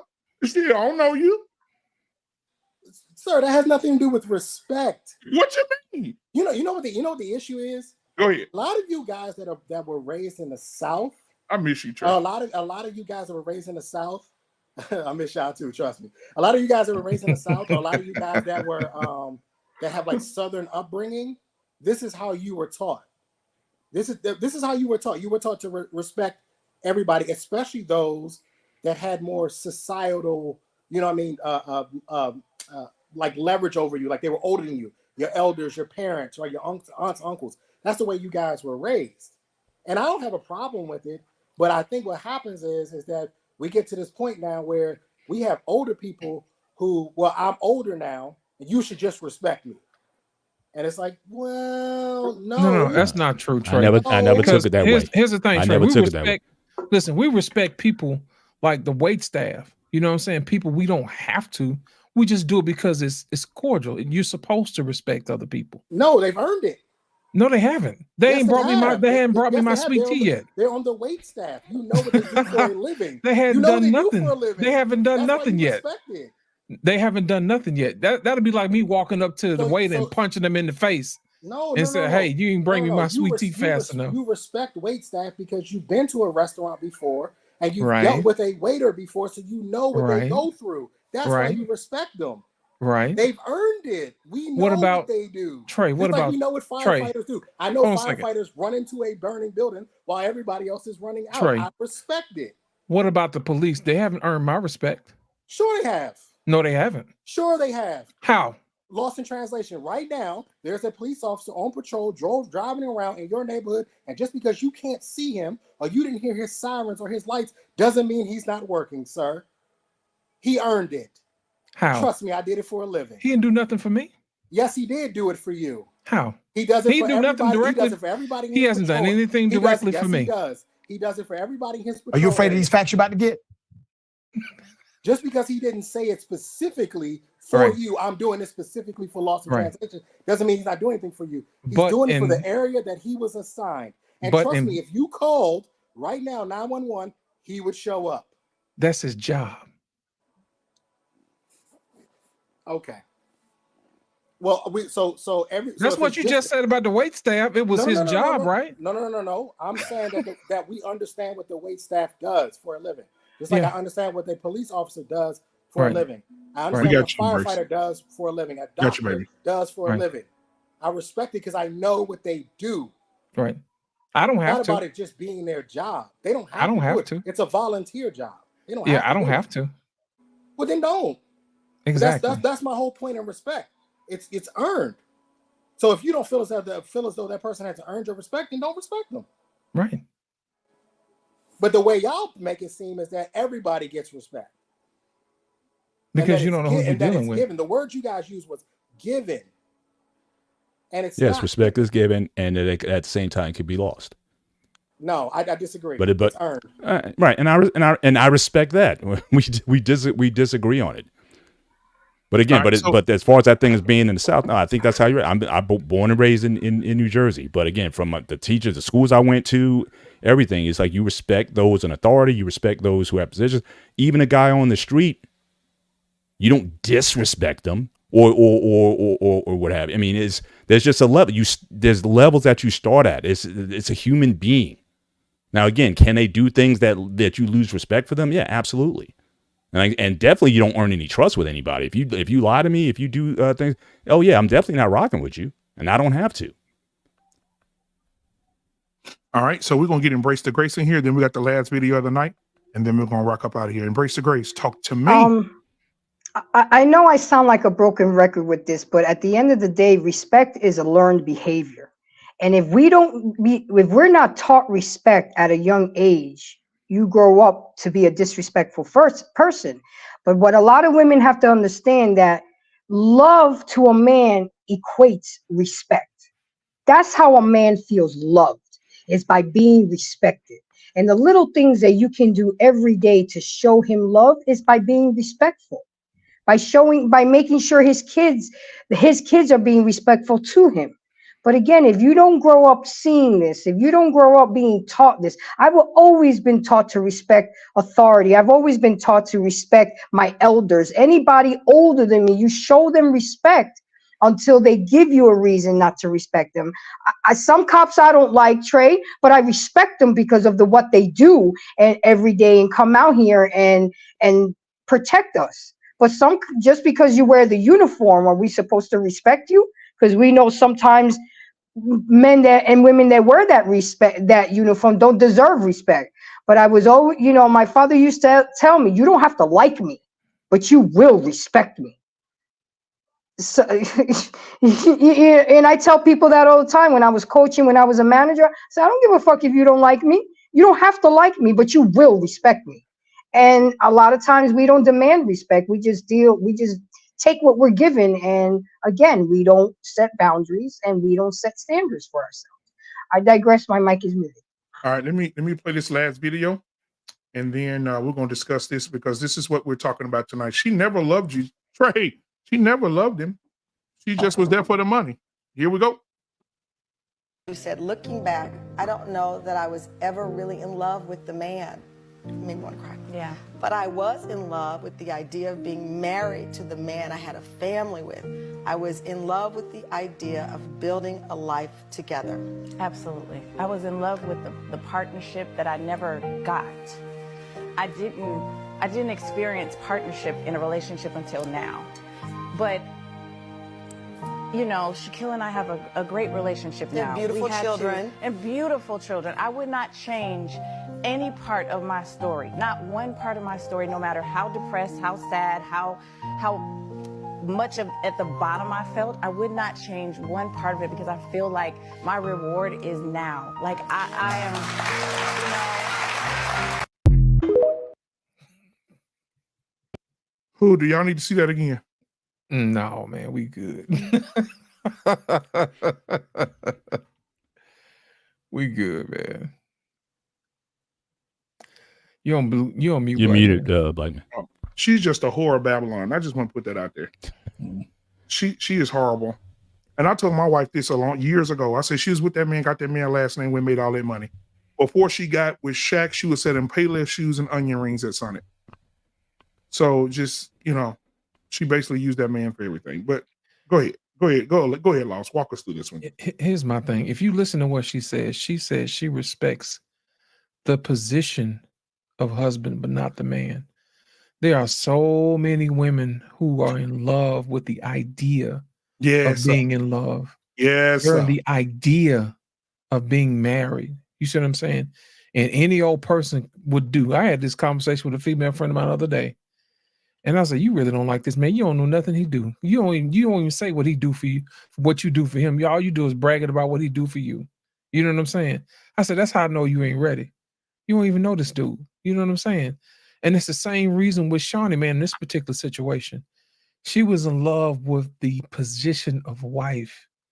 And she was in love with the position of husband and growing and building the idea of marriage. But she never really loved the man himself. And I think when you tell a man something like that, that's basically dishonoring him as a man. And I think we lose that sometimes.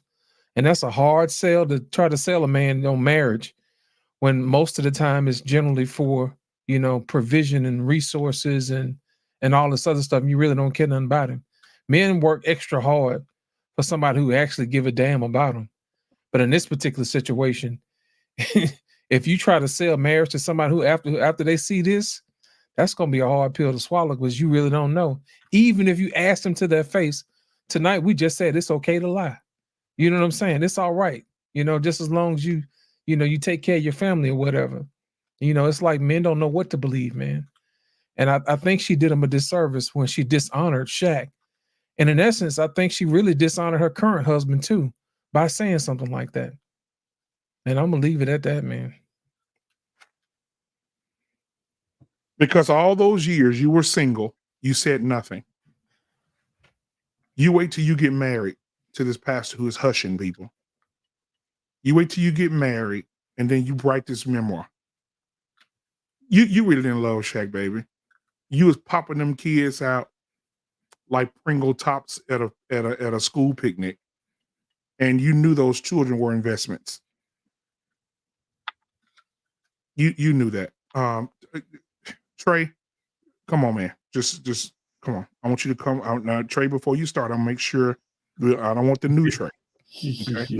I want the old Trey with the sword and the shield. You don't want to fold no more clothes, Trey. Trey been out dating. He didn't change the shaving cream for his hair and everything. Oh, that's what it is. That's what it is. He ain't got a little blue pill in Trey, he don't want the better version of you. I don't even use shaving cream for my Oh man, that's anyway. fucking crazy, man. Lucy Shawnee O'Neal has always been a disgusting piece of shit to me, personally. I from agree. From her time on reality TV shows and what she did to some of the ladies on those reality TV shows, I think she exploited them for her own personal gain. I think she was she was executive producing some of those shows. She's disgusting. She is. But this is why I wrote what I wrote at the bottom. Modern women are incapable of love. In my opinion, and this is just my opinion, it doesn't make it right, doesn't make it wrong. But when I hear the word love, I immediately hear the word selfless. It's no longer about me. It's not about me. So when somebody says that they're in love with someone, I think to myself, they've made it all about the person that they're with. Whether it's their husband, whomever. They made it about that other person. There's nothing about her, in my opinion, that ever screams that she was a selfless person. I think that she probably planned this entire thing out from the very beginning because Shaq is not a very bright individual, if you haven't noticed. He's not very bright. A lot of these NBA players are not very bright. I've been watching the game. Dallas Mavericks are playing. There's a player by the name of PJ Washington. You guys know who he's attached to. Yes, sir. He's playing very well, extremely well right now, but he's not very bright. He got caught up in some stuff with Brittany Renner. They're not very bright. And so this idea that we get women who now want to make it seem as though, well, I don't know if I really kind of actually loved him, but no, you didn't. You never intended on it. That was never a part of the plan. Love was never a part of the plan. The plan was for you to get in, secure your spot, confirm your spot by getting pregnant. And correct me if I'm wrong, I believe she hid some money from Shaq as they were going throughout their divorce. No. She hid money from Shaq, and she also used his money to fund her side nigga. So there you go. She got him a condo, bought him a car. They were caught traveling together on Shaq's jet. All type. She was bold with it, boy. She was bold with it. Disgusting piece of shit. Exactly, is what she is. And this is why I have said time and time again to these younger guys when I talk to them, your vetting process, stop telling me I knew within 3 weeks. I knew within a month. Bullshit, you knew. There's no way in today's society with today's woman that you could ever be able to work through all those personalities and all those lies she's telling. There's no way you can work through all of that in 1 month. It's going to take at minimum a year. You need to be able to find out exactly what type of woman she truly is. And the only way for y'all to do that is for y'all to go through some shit. That's the only way. We need to see who she truly is. Now, I would imagine that her and Shaq have gone through a few things, but Shawnee, what are you getting? Who knows? Because as far as I'm concerned, these NBA wives all have a plan. And then they all develop an exit plan. They know exactly what they're doing. These are not stupid women. The ball players are the stupid ones. These are not stupid women. She's disgusting. And every opportunity Shawnee gets, she shows us just how disgusting she is. Oh, you was cooking. Mr. Bennett, since you put the bunk bed up at the bottom. Mr. Bennett, can you do the top part of the bunk bed? We're gonna get Take Heed. I know Take Heed is boiling like a bucket of beans at a deer farm right now. I know she ready to go. Woo, I heard her show, boy. She go ahead, Mr. I can't wait. Go ahead, Mr. Bennett. I may take a Tina Turner turn right here. Whoa. But what love's got to do with it? Uh-oh. She said she wasn't in love with him. And again, since everyone's been all over the Bible tonight and all this kind of stuff, I didn't really see that there's not a whole lot in there that says for all those scriptures that were quoted tonight, none of them talked about being in love. The one in Ephesians where the husband's supposed to love his wife, the love term, that there's 4 types of love defined in the Bible. The word that's used there is agape. So Trey, to your point about a husband loving his wife unconditionally, that word is used in that instance. Now, the one that Arpane was talking about, where it said the women should teach the younger women how to love their husbands, there's a different word that's used. It's a philia word. It means affection for her husband. And then the word for loving the children is another word there that's used for the love of children. There's a difference between loving your husband and loving your children, and separate words are used there. But this whole idea of being in love, I'm sorry, for the most of human history, it wasn't a thing. People got arranged, people got betrothed, had nothing to do with I was so in love with him or her. You built love over time.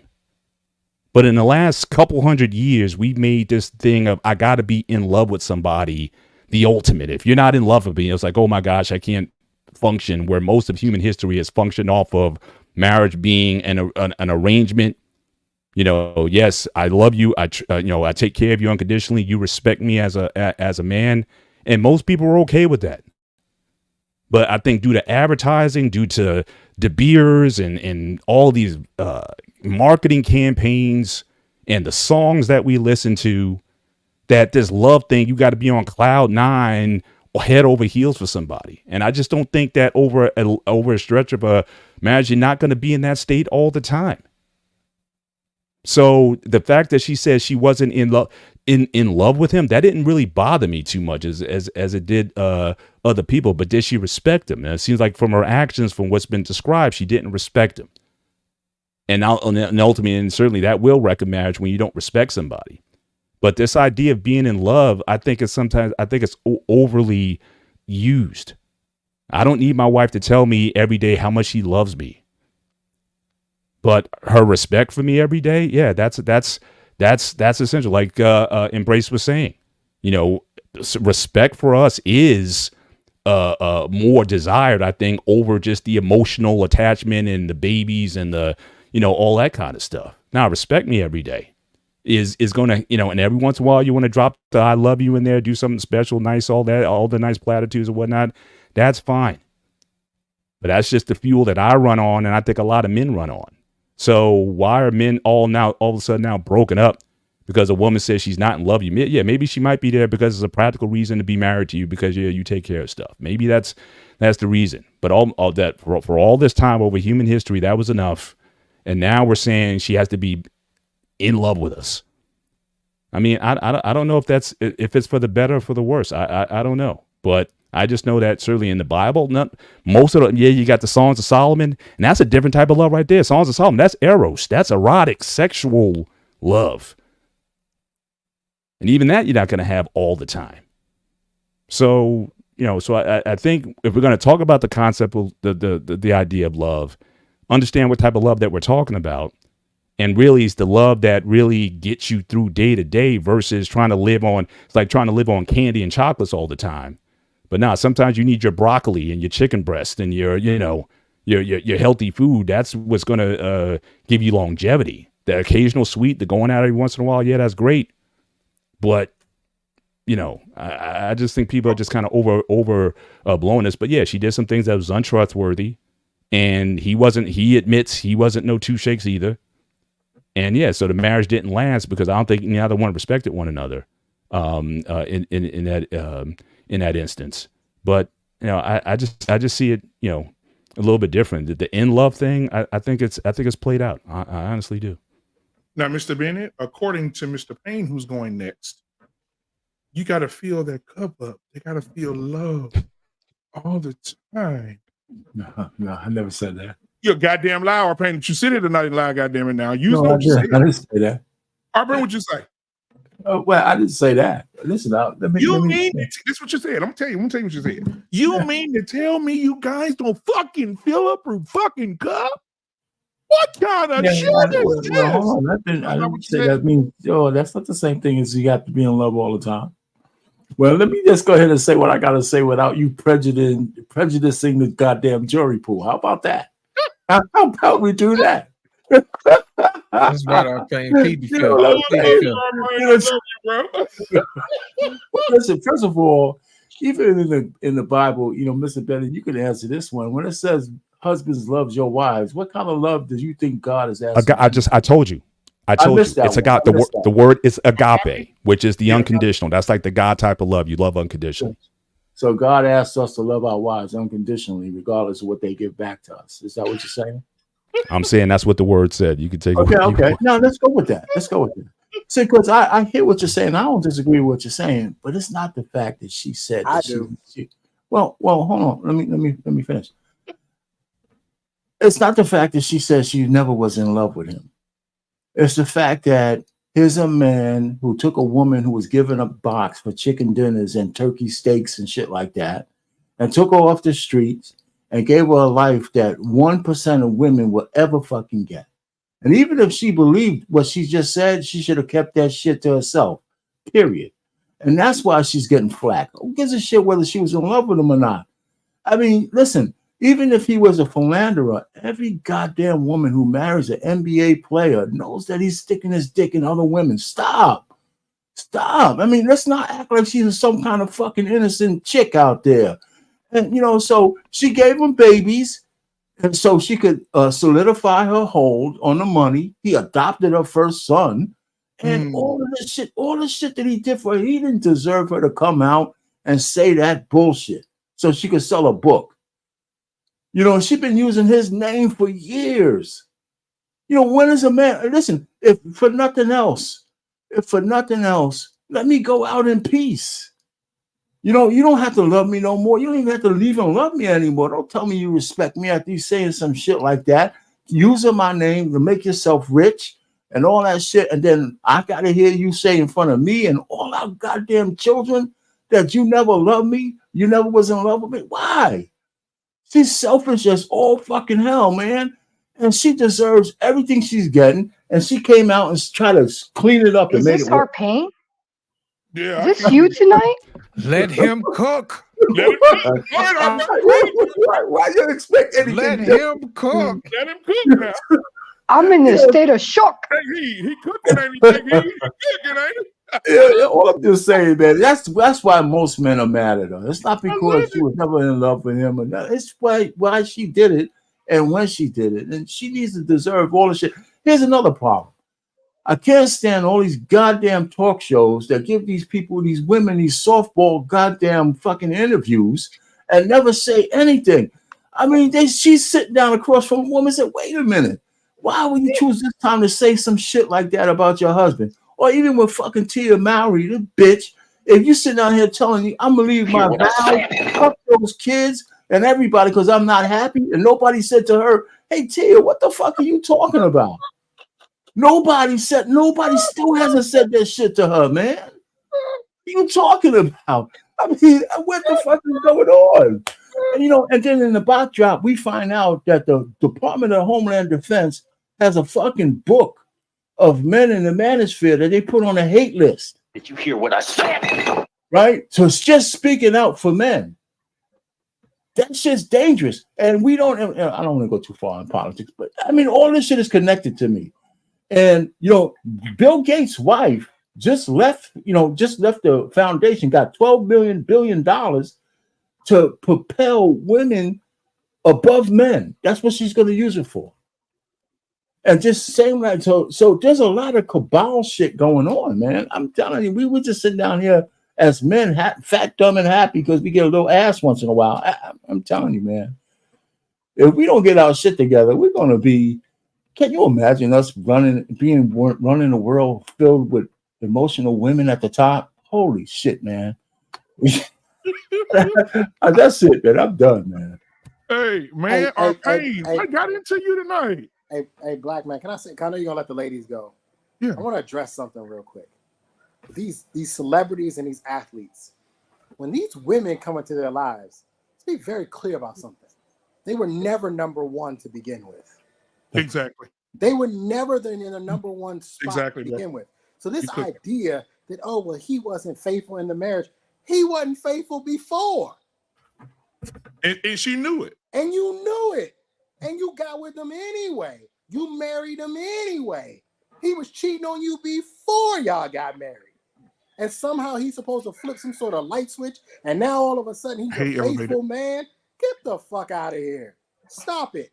So when I see people like Anissa writing these comments about, he wasn't that great. He wasn't that great from the beginning. You knew what it was from the beginning. I'm going to tell you what you saw. You saw a man who was 7'1", 300 some odd pounds, and he was getting ready to make a whole lot of money. Yep. And you knew it. And she brought her Everybody knew Trey. it. And Trey, answer this for me. Then we're gonna let Take Heed get in here. Answer this for me. Who was Shawnee before Shaq met her? Nobody. She was working at Wendy's. Would you like a 4 for $4? What kind of sauce would you like? She was like Keith Sweat. Nobody. Nobody. Nobody. She was nothing. Get out of here, man. The fuck outta here. That bothers me. You enter into this world with these men who have barely ever been told no. They rarely get told no. They don't hear the word no. It doesn't exist. My God. Listen to these podcasts when these men say, when y'all see the girls, they be sitting on the sidelines of the game. How y'all get them? Oh, we just send the ball boy over to go get them. Oh, we just send the water boy over to go get them. That's it. Yeah, we just don't ever. I'm gonna tell you right now, if your girl fine, don't ever take her to a game and sit on the floor. Don't ever take her, because them NBA players will send a homeboy over to go give her his number. As soon as you get up to go get a hot dog, as soon as you go glizzy hunting, he's gonna be over there giving his number to your girl if she's bad enough.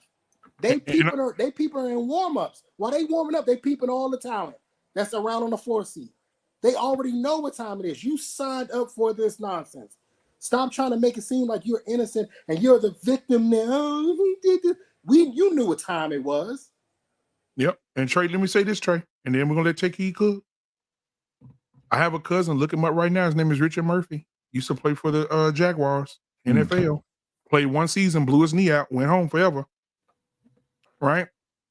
He said all you had to do is have the uniform on. He said he met one girl. The mama was pushing the girl up on him. Go get him. What are you waiting for? He said the girl kept saying, I'm uncomfortable. He said the girl mama was showing the daughter what to do. And he ended up having sex with both of them. Did you hear what I said? I said, cuz. And you ain't call your boy? This was before I got married. I said, you ain't call your boy?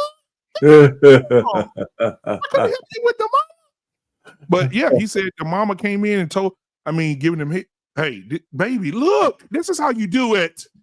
Come on, you gotta know what to do. Damn, I said, my cousin, boy, he had some fun, goddamn. Okay, back to normal. Back to church. Black man, how many books do you think Shawnee would have sold if she had married a dude named Tron? She would have married a nigga named Easy Money. She probably would have sold 3 books. They would have been paperback, pamphlet form, you know what I'm saying, by 6 pages. I mean, Tron was bad to me. Don't nobody care nothing about no Tron. Hey, but you know what though? I'm gonna agree with Trey. When these men out here, you just think about it. LeBron James gets $24 million a week. What woman is not going to push herself up on a man who getting $24 million every Thursday? And these wives know I'm at home, I bear these children, I look good, because Savannah look good. Well, Savannah looks, woo, Lord. But there's girls out there that look 20, 30 times better than Savannah, throwing that ass at LeBron every night. And I know for a fact that LeBron hit probably 90% of them and make them sign the NDA. LeBron ran down the wrong side of the escalator to get away from these hoes. He sure did. He slid down that bad boy. He ran down the wrong side of the escalator to try to get away from them. They out here. Do you remember Steph Curry? When you living that kind of lifestyle, come on, man. Listen, do you remember when... So miss me with all this? Oh, no, you knew what time it was. We all know what time it is when we looking at a first or second round draft pick. We know what time it is. What's the girl that was on the sideline and when Steph Curry got the ball, she leaned back and started rubbing her breasts, open her legs? Man, she had a drink licking the side of the cup and everything. You know what I'm saying? Halle Berry was biting her lip. Halle Berry. Come on, Take Heed. Talk to us tonight. I'm gonna need you to let that mute button go now. Come on here. Cook. Wait, now look. See, Anissa, you see how she started trouble? Can somebody pull that up for me real quick? Which one? Which one? Put in there, right? Anissa, this one right here? Yes. Okay. You know why Shaq said he will always take care of her no matter who she married? Because she had those babies. she had those babies. Those That's investments. he loved his children.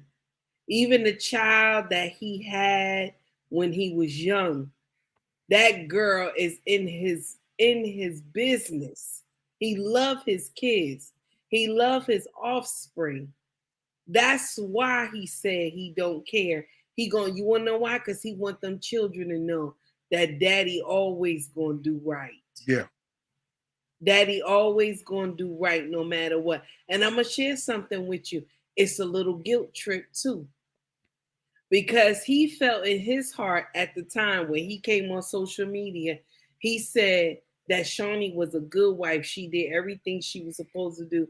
I messed up. That's what he said. He did not think she was going to go and write an all-tale book about him. If he thought she was going to do that, you would never heard him say peep. How dare you? Now, this is the problem that I got. When I worked in Newark, right? Okay. We have a private hangar for United where all the NFL stars would come in, right? So they would not go through security, or either we would go to the stadium in New York and scan them and they would get on the bus and go. Okay. You know how many times these men said, is you going to see the hoes or you going home to wifey? And they would say, well, first I'm going to see the hoes and then I'm going home to wifey. So these men, they listen, when you pick number 10, you come with number 10 consequences. When you pick number 10, ladies, I want you to know that number 10 come with consequences. Ugly Money on IG said it best. Pick your number. Not saying that number 1 is beneath or number 2 is beneath or they don't have anything. He wasn't saying that. He's saying if y'all all y'all heifers pick 10, y'all all gonna be baby mamas. But if you pick your number, you gonna be the wife. And ladies, if you pick number 10 and you wind up being the wife, you got to deal with the 9 other chicks that want to give him some pussy. You got to deal with that. That's your problem right there. If you want to sit up there and be queen, you got to learn that some of this nonsense is going to happen. So she chose that. I don't feel bad for her. Those women that were NFL wives, those women, I didn't feel bad for them when I saw them getting on the bus with their husbands. I didn't feel bad for them. This woman living in a mansion. She know what her husband doing. And what she do? When he come home, what she do, baby? You want to take your shot? She already know. She already know. So let's not get up here and act like she didn't know that Shaq was doing this bullshit before. And the problem is that why she was able to do all this nonsense to this man now and desecrate him and disrespect him and everything like that is because she never really respected him in the first place. I always say that on my channel. Never love a man first. Never accept love first. Wanna know why? Because if a man accept love from a woman first, this woman can always disrespect him. She can always, in private and in public, she will get indignant with this man if she loves him. But if she respects him first, respect brings love. It brings love. Love don't bring respect. I can curse you out and call you a motherfucker. You ain't gonna never have nothing. You never will be nothing. You just like your raggedy ass daddy. I can say all that and still love you. But if I respect you, I'm not gonna say none of that bullshit. I don't care how mad I am with you. I'm not gonna say that. This is the thing that we miss. Yeah. He crucified this man and he loved her in spite of everything. Do you know how much pussy this man was getting thrown at him without even having a baby mama? Some of these women was messing with him, ain't had no baby, but yet he picked you and took your son and made your son his own and made no division amongst his children and your child. But yet now you married to the pastor. First of all, if I was the pastor, I'm looking at her two-sided like this. I'm looking at her two-sided because you have desecrated this man. First of all, the pastor don't make no money like this man. Pastor ain't never seen no money like this man. So you can go and desecrate this man. What you think she gonna do to you when y'all divorce? She gonna write a book about you and how you lied on that woman, talking about she been doing that hollering for 4 years. You're lying. Ain't no pastor will let somebody in the church hollering and hooping for 4 years and you couldn't get it under control. That does not make sense. But yet and still, we will sit up here and say, woe is me, Shani was used, she was this, because the fake sisterhood is behind her. But you knew what you was getting into when you was messing with this man. I do not feel bad for her. You picked number 10. If you didn't want all that nonsense to happen to you, you should have picked your number. Number 10 is not your number. Number 10, ladies, is not for the faint of hearts. You have to know how to share. Okay? You have to know how to share. Your dick will be shared amongst nine other women. So that is her fault. I'm sorry. I'm not gonna sit up here and be like, well, Shaq did it. Yeah, Shaq did it. He did it before. When they were dating, she knew he was screwing other women. So when y'all got married, you thought he was gonna stop? She signed up for that. I'm sorry. I don't feel bad. And I'm done. And I'm gonna say this: a lot of ones. I had a question for her after. Go ahead, Black Man. Yeah, a lot of ones are with 10s. A lot of ones think they're 10s until the 10s show up. Because what happens is Shaq right now can probably take his big ass in the middle of Los Angeles in a party, which he does a lot. He'll just show up at any random ass party and turn it out. Go to a random ass party, he can just say, you, get in the car. You, get in the car. No women ain't gonna say, we're not fucking you together. No, they're gonna get in the goddamn car. And they're gonna go and have sex with him and then move on with their lives. Okay. You have to understand that, listen, temptation is one thing. Like regular 9 to 5 guys like us, we'll get a little temptation every now and then. But imagine you in the league for 20 years and every damn day, every game you play, 85 games a year, it's 10s every day trying to put your penis in their mouth. At what point do you say, here?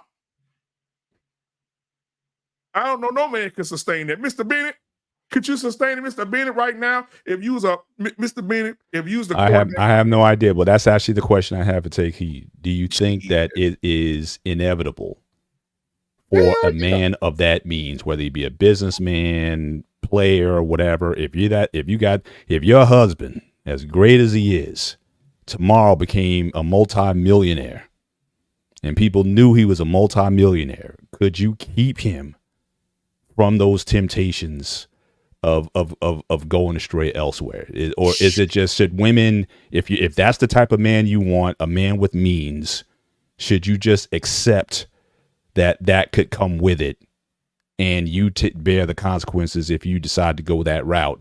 Accept that goes with it. She ready. So I'm gonna share this with you. Lord, she ready. My husband, before I married my husband. Oh, Lord, help us. My husband, he can throw from the free throw line. Real good. Okay? Real good. My husband was terrible. Okay? Now, and it's all right. It's all right. He was terrible. And he'll put his hand up and say he did it. He did it. Okay? But the thing is that if he was in that if today he has won the lottery or something happened where he gained a whole bunch of money. 400 million. Yeah. The problem is But that people got to know it though. He can't do it on the side tip because again, he's going to attract the attention of those women and those people coming after. So people got to know he's got it like that. It can't just be on the sneak tip. Oh, yeah. Let me share something with you. If this happened to my king, okay, only how I would know that he done it, she gotta have a big backside, honey. Her backside gotta be big. If it's small, I'm gonna look at you and say you lying. You lying. But if you got a big backside, baby, I don't throw it. I listen. Once I tell a woman, just turn around real quick. Just turn around. I just need to see something. Turn around. Once she turn around, I already know he done it. Okay? I don't already know he done it. Okay? He ain't even got to tell me. He just got to look at me real funny. And I already know he done it. Okay? But I'm going to share something with you. My king done a lot of stuff. And as old as he is now, I think he can only knock one down. It's just me. But if he still was in his prime, if my king was still in his prime, Lord, I'll be in trouble. Yes. Mm-hmm. So and do you think he's able to compartmentalize that you would still be his queen? You would still be his queen, but his package may make other destinations. So, yeah, he's gonna have concubines. That'd be absolutely. There's concubines, they coming. And like Anissa said, none of the men on the panel will take care of their women if they're not with them. I don't give a god. If I got the money Shaq got, the kid's not even finna be with Shawnee. They're gonna be with me. And she's not, I'm gonna be like Deion Sanders. Deion Sanders gave his wife $1 million, told her to get the fuck on, and he had custody of all his kids. And that's exactly what I would do. Give her enough money to sneeze and get your ass on. You don't want to be with me, goodbye. She belongs to the street. Shit. What? Who finna take care of a woman you're not with no more? So she can take care of the next nigga with my money? I'm doing Bengay commercial. You taking my Bengay check and taking this nigga to Switzerland? Oh, hell no. All that General Auto Insurance money and she spent it on somebody else. I'll be damned. All that Papa John. Icy hot hang on. and collision insurance. Embrace. Do you want to tackle that question that I raised? I wanted to, but he just the one that you asked, take heed. Yeah. I Is it think inevitable for a man with that kind of means, that kind of access? If you want to get with that guy, just expect it. Just don't even say, can a man like that truly be faithful to one woman, never look at another woman, at least never sleep? He may look, but never sleep with another woman. I mean, Mr. Bennett, is it fool's men that are broke cheat. So what makes you think that men that have money are not going to do it? They have the access. They have the means. I'm gonna tell you guys something, and let's talk about the whole topic. In 2001, I started a limousine company, and I did it right when Super Bowl was in Tampa. So I bought 4 limos, took it to the old company that I used to work for, and they hired me right away. I had the NFL agents and the rookies. I met Santana Moss and all the rookies that year. They literally had an agenda. Well, we're going to take you to the Playhouse party. We're going to take you to these parties with women. They're going to do this. I mean, it's embedded in them from day one. I saw so much shit, guys, that I would take the wife to the airport, and 20 minutes later, the girlfriend was landing. And I would pick her up, and I could, I was doing a job. So yes, Mr. Bennett, is inevitable because if the man has access and he can pick eeny, meeny, miny, mo, pick a hole by the toe. Money talks and bullshit walks. It's inevitable. And as far as Shawnee, she's a disgrace. She calls herself the first lady of church. She calls herself a woman of God. She embarrasses me to be a woman. Why would you sit up there in front of your children, in front of your husband, and say that you were never in love with your husband? Keep that shit to yourself. Shut up. You're supposed to be an example to other women. You're supposed to be leading the church. And here you are to sell books. You're selling your soul. And I'm ashamed to be a part of her gender because she is just proving the same shit over and over again of modern women, and it's just fucking embarrassing. And then Shaq gracefully admitted that he was wrong. Then you add salt to the wound, and he still came back and said again, a second time, I did wrong. I put her through. And you still, man, put that bitch in a body bag. I'm done. God damn. You a mother? Grace. You know what? Let's also be clear. Shaq has a lot of money riding on the words that comes out of his mouth. So he's very careful about what he says. What True. he does, True. because he is a walking, living, breathing billboard. He is. And he makes a ton of money off of his endorsements. So I don't think he got a lot of flack for the comment he made about men not crying in front of their women. Yeah. They gave him hell about that. Yeah. Right? And so I think he's learned I have to be careful. Yeah, he said don't be vulnerable with no woman. He could have woman. said what he wanted to say, even if he wanted to. He can't say it. He can't say what he wants to say. And I feel bad for guys like Shaq because I don't understand the idea of I'm going to make you into something I want you to be. And then we're gonna call it marriage. That's what we're gonna call it. What you are, I'm not willing to accept. This is what I want. Give me what I want, and then we'll throw the title of marriage on top of it. That, to me, is complete and utter BS. There's no way in the world that should have happened. He is who he is. Paul George married a stripper. He is who he is. And you know what, Trey? A lot of these men out here who have wives who they think won't do nothing, they won't probably do nothing on a 9 to 5 shit. No, they're not gonna go to the Kroger's and and fuck somebody in the meat market. No. But you take these women to a concert and you let Keith Sweat, Usher, and Tank come down and serenade her and touch them thighs. Her ass will be tooted up. Because listen to me. I seen a WNBA player who was a stud. Listen to me now. She's a stud mother. Bull dagger. She went to an Usher concert. He serenaded her. All her femininity showed up and showed out. She was sitting there with her blue jeans on and her fucking jersey like this. Yeah. And when Usher came over there, she was like, "Oh my God!" All that shit come up. Turned into a Dina Howard. Then the t-shirt and her panties on. Yeah. For the first time, she slid that dildo to the side. She said, "I don't want it no more. Come get this coochie tonight." Usher changed her life. And so, this is what women do, man. Women are hypergamous, and this is what they do. This is why you don't let nobody. You definitely don't want your woman going to Usher concert because he definitely won't hit her right after the show.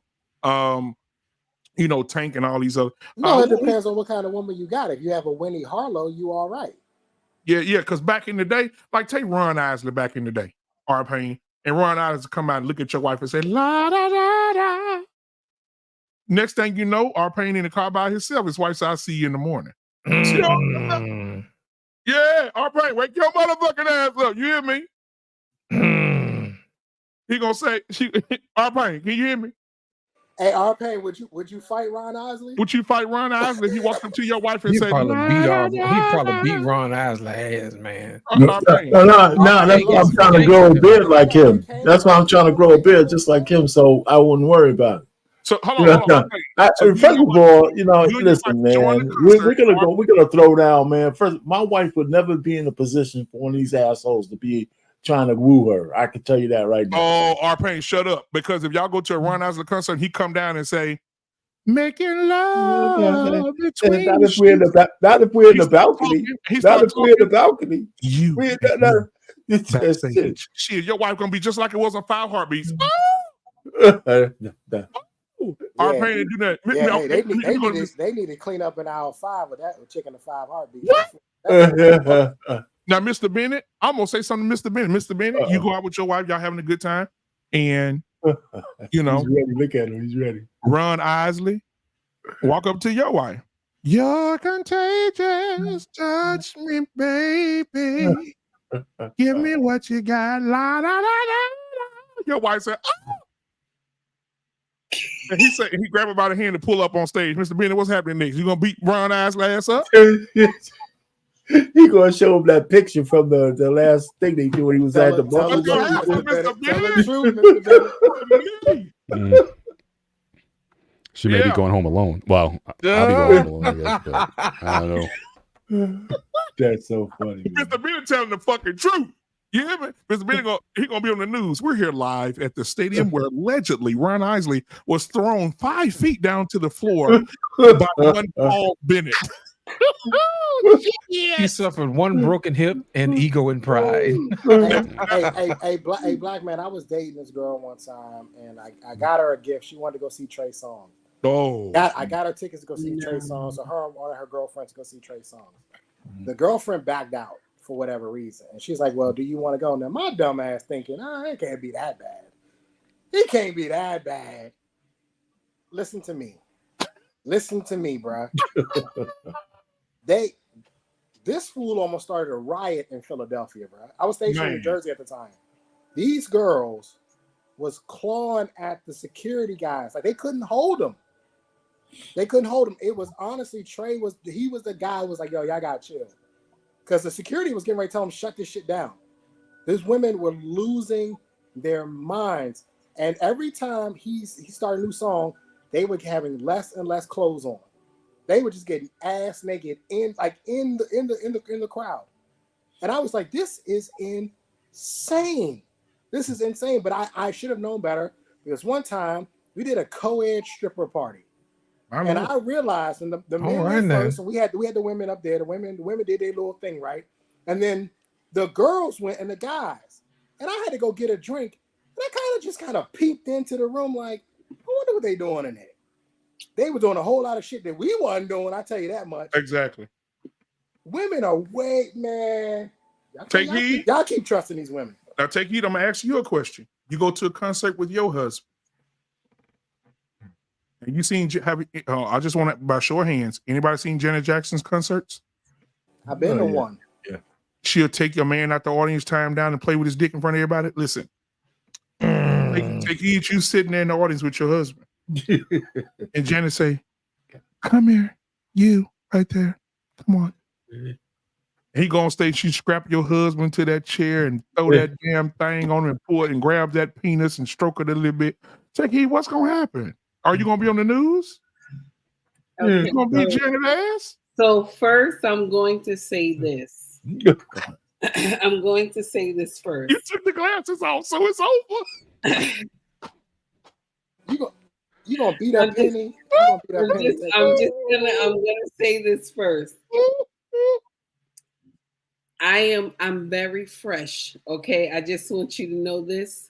So I'm gonna hype my husband up and be like, "Let Janet take it, honey. Let her take it, honey." I'm sorry. I'm that type of woman, y'all. I'm sorry. It's wrong. It's wrong, and I'm gonna watch. It's wrong, but it's true. I'm gonna watch. Now, let me share something with you. I can't say for myself if I seen Smokey Robinson and he started singing. Listen, woo, I don't know. Smokey with that good baby hair. He's not going to be able to handle that thing. You said Smokey Robinson? So he came to you and said, take heed. Let me share something with you tonight. Oh, let me share something. Talking about some baby, let's cruise. Listen. Away. Smokey Robinson was flying out one day in Terminal B, and when I walked up to him, he told me, "You too young to know who I am." And I was younger then. I told him, "I know who you are." He said, "You too young."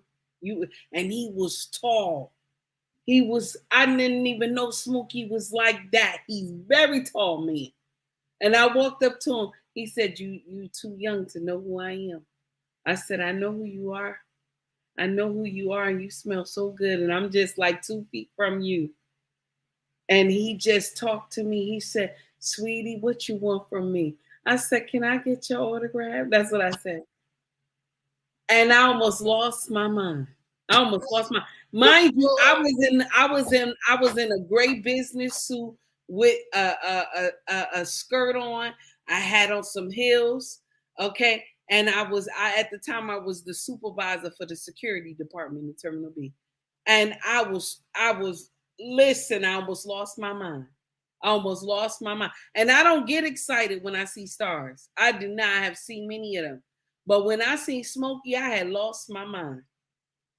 So my husband, let's don't take me to Smokey Robinson. That's all. Let me tell you something. Serena Williams in her heyday, when Serena was in her 20s, if she asked me to clean her rackets, and I was married or something, I told my wife, baby, you you a don't hurt. kinky motherfucker, black Yeah. man. She up there like Jamie Foxx. Mofo, bro. Let me be your tennis ball. Let me be your tennis ball, Serena. You can smack me up against the wall. Bro, you could have said anything talking about cleaning her rackets. I can see you there just getting off. I wanna be your tennis ball. She won Wimbledon with this.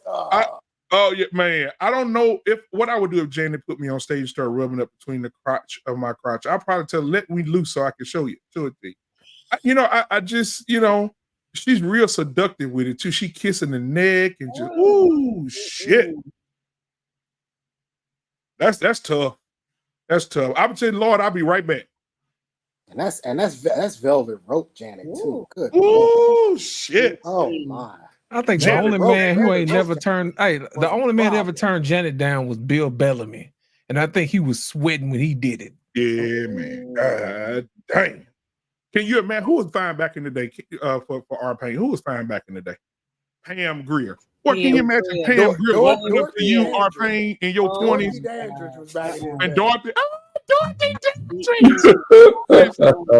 No, Pam Grier, man. Me and Pam around the same Can you age. imagine Pam Grier coming putting that thing, just straddling you to my hey, you sexy chocolate motherfucker? No, our Payne would be Diana Ross.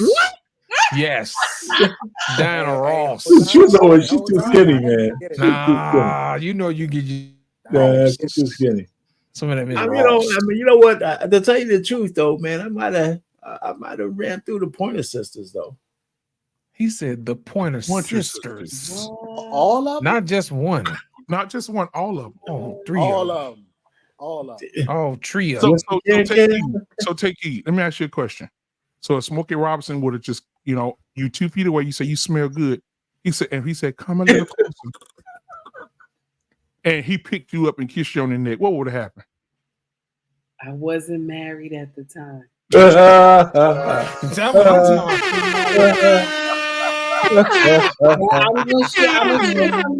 gonna share something with you. Since I'm married now, baby, you could get it.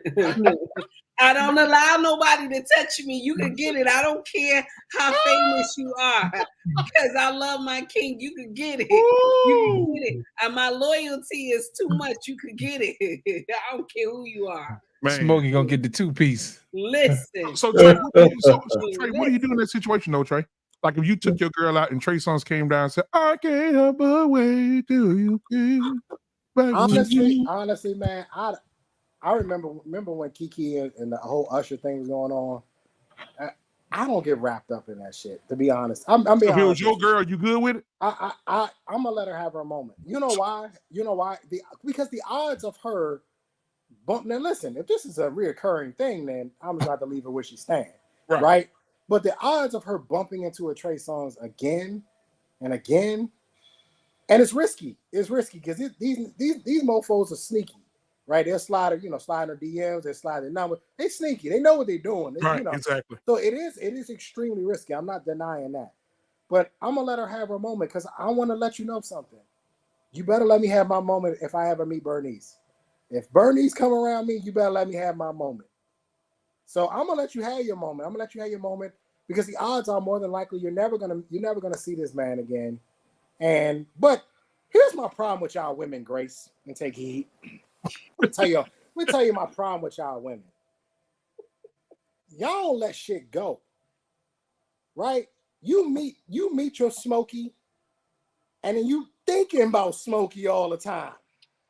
Now we're supposed to be having an intimate moment, and you flashing back to the time you met the guy that you had. You know what I mean? Like y'all don't let the shit go. We let it go. Like, I met her. It's cool. I satisfied that belt. I'm done with it. Y'all hold on to this shit for years. Well, you know, I met Smokey like 10 years ago, and you've been holding on to it.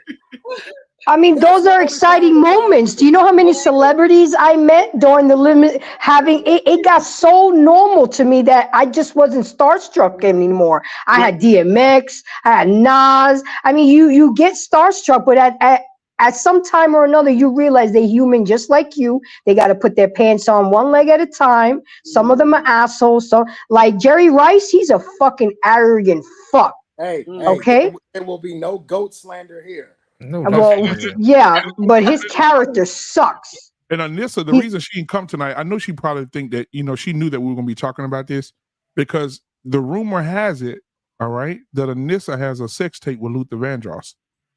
So, doom, doom, doom, doom, doom. A chair is still a chair. You telling me if you didn't meet Tony Braxton, you wouldn't hold on to that? Woo, Tony Braxton, that motherfucker come to me and say, "Who do you think I am?" I'm gonna say everything. Come here. Where's it? Tony Braxton can get everything. Listen to me. That motherfucker is. What I'm saying is, Grace, when I go and go get Praise the Lord, with my everybody. lady, I'm not gonna be thinking about Tony. Oh no. I never thought of anything. Well, I did have one dream once about Trevor. That was it. I had a dream about him because I fell asleep to his song and he was on my mind subconsciously. And I woke up. I'm like, damn, I just had a dream with Trevor, you know? You see, White School Podcast, she got a sex tape with Barry White, but we gonna leave her out of it. Why?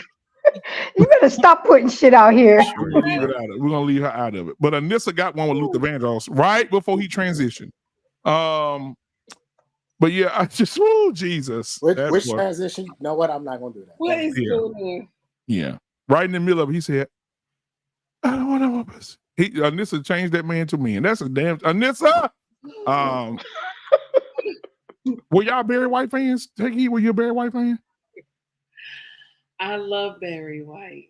I did. I love Barry. I like Al Green. That boy can talk the horns off a reindeer, couldn't he?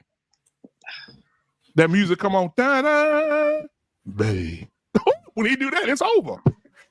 Your wife ain't going home with you. Yeah, that big nigga was pulling all of them. But my favorite is Marvin Gaye. I ain't gonna lie. Yeah, Marvin Gaye was a bad man. Marvin Gaye, my husband will drop his music. There's a problem. There's a problem. And I'm gonna share something with you. I have never for one day when I'm intimate with my king, I have never for one day thought about any other man but him. Ain't that crazy? I've never. No, that's even not when, crazy. and I'm gonna share something with you. Like I tell women on my show, I tell them that, you know, love making starts in the mind of a woman. It starts in our Facts. mind. So when you get ready to make love to your husband, imagine how he had you hemmed up in the kitchen, using one side of the refrigerator with the one leg to the side. Okay, imagine that. Or when y'all was up and the headboard almost broke because y'all was doing some nonsense. Imagine that. You know what I'm saying? Or you was in his living room and y'all was doing some foolery. You was giving him head or something. Imagine Jesus Christ.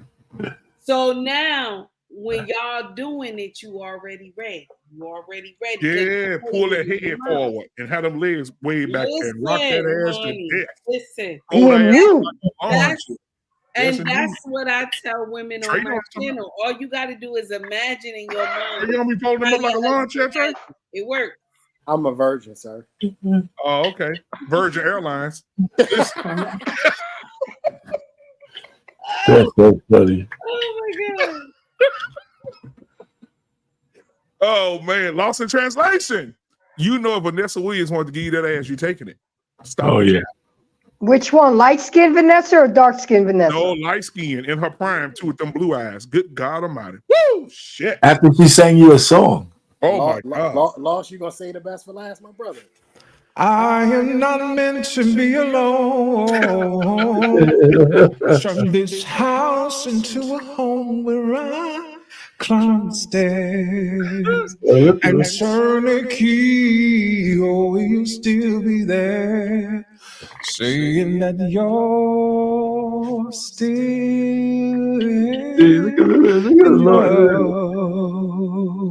Okay, so the answer is yes. I said still in love. One more time, Lost. Give me some one more time.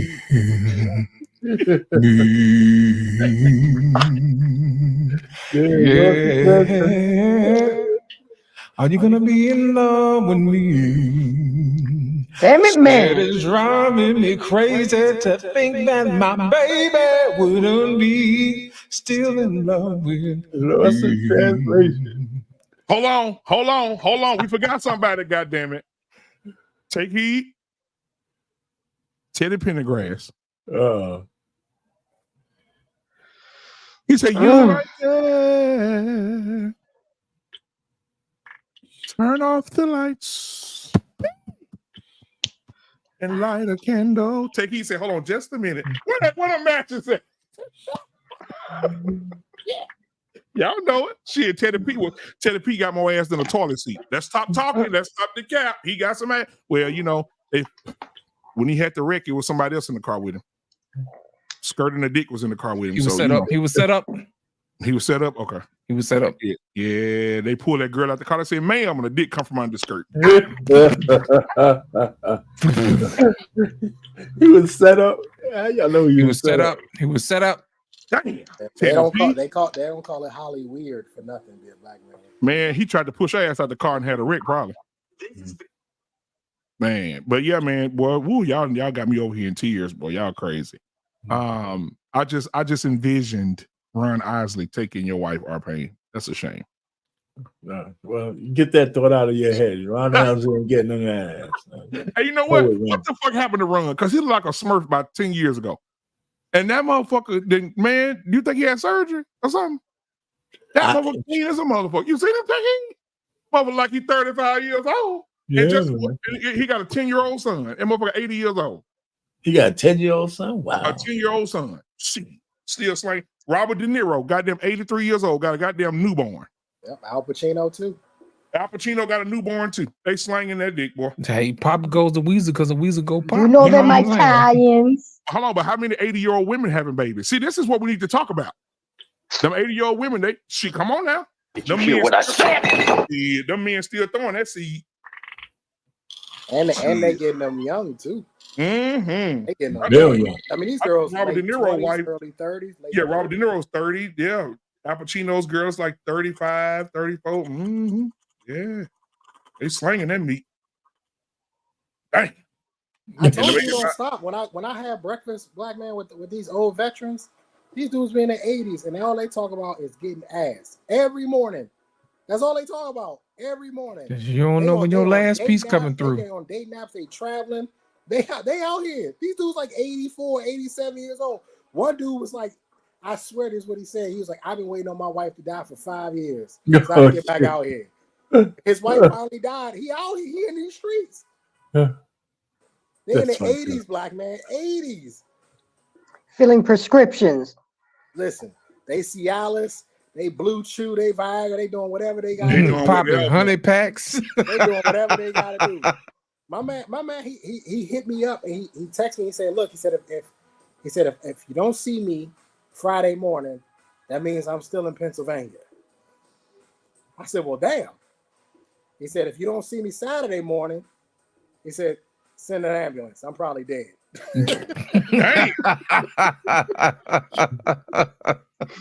I said, "Well, damn, hurry." He 87, Grace. He's 87. You know, God bless him. I seen a video today. They say MC Hammer is 64 years old. That's about right, y'all. That sounds about right. Yep. Right. And he don't look it. MC Hammer is 64 years old. He was in the fucking studio dancing with Chris Brown. I gotta find the video. When I tell you that motherfucker like he back 25, 30 on that dance floor with Chris, I said, oh, hell no. Black don't crack. 60-something years old out there. I mean, moves hanging in there with Chris Brown, killing him. I said, "Oh my I God, thought Hammer was in the church now. He ain't in the church no more. who MC Hammer? Yeah, I thought Yeah, he he was said in he the gonna lay church. the hammer down for the Lord and lay the hammer down for." And you know what? The gayest shit I've ever seen him do is that fucking pumps in a rump with the goddamn cheetah pet thong on. Ah, damn! I said, man, this is the most Pumps in the disgusting shit bumps, I've not ever seen. pumps in the rump. No, that was the best song back in the day. No, Man, y'all he not came on the gonna video. find I said, I him. know this nigga ain't got no thong on, do he? It's pumps in the bumps, not pumps in the rump. Oh, my bad. My bad. I said it wrong. I told you he a kinky mofo, right? Man, Trey, that nigga came out, man. I said, oh, you know, because normally you see him in a Falcons jersey, he killing it. That nigga came out butt ass naked, damn near, with a fucking leopard skin thong. I said, this nigga gay, man. Yeah, damn. And look at he. She remembered like it was yesterday. Look. But look at Anissa comments. She says they not screwing no broke 80-year-old. LOL. Anissa is the president of fake sisterhood. Please, y'all. But I'm gonna tell you who they ain't. I'm gonna tell you who these 80-year-olds ain't screwing. They ain't screwing no 80-year-old women. I want that's the Lord. Guess what? Bruh, they're not even screwing 70 or 60 60, 50 50-year-old women. Al Pacino got a baby with a They doing 35-year-old. 40 and below, bruh. Yeah, his wife is 35. Al Pacino and fucking what's the other guy's name? We just said it. Al Pacino, Robert De Niro. Robert De Niro. Wife, what, 35, 36, same Something shit. like that. Shit, they got babies right now. Shout When that out to baby 35, Al Pacino will be dead. 35 years old. That motherfucker gonna be maggot food by the time when his son go to prom. He may be dead when his son go to prom. Yeah. Shit, he No 80 doubt right about now. it. Yeah, Yeah, she he can Can you put tell prom. me about my like dad? 81 Watch his or something movies. like that. But how many women producing eggs at that age? That's the question. Nobody. No, You know we can't biologically. yeah, Don't pussy listen to these church But hold women. on, They'll hold on, tell hold you. on, Black pussy man. dried up like believes pussy they dried up like But they froze coupons. them though. I froze my eggs though, Black man. Everybody They freezing believes their Oh, eggs shit. now. They You get them. freezing Listen, them. let me tell you something. When they open them eggs up, Trey, it's gonna do this.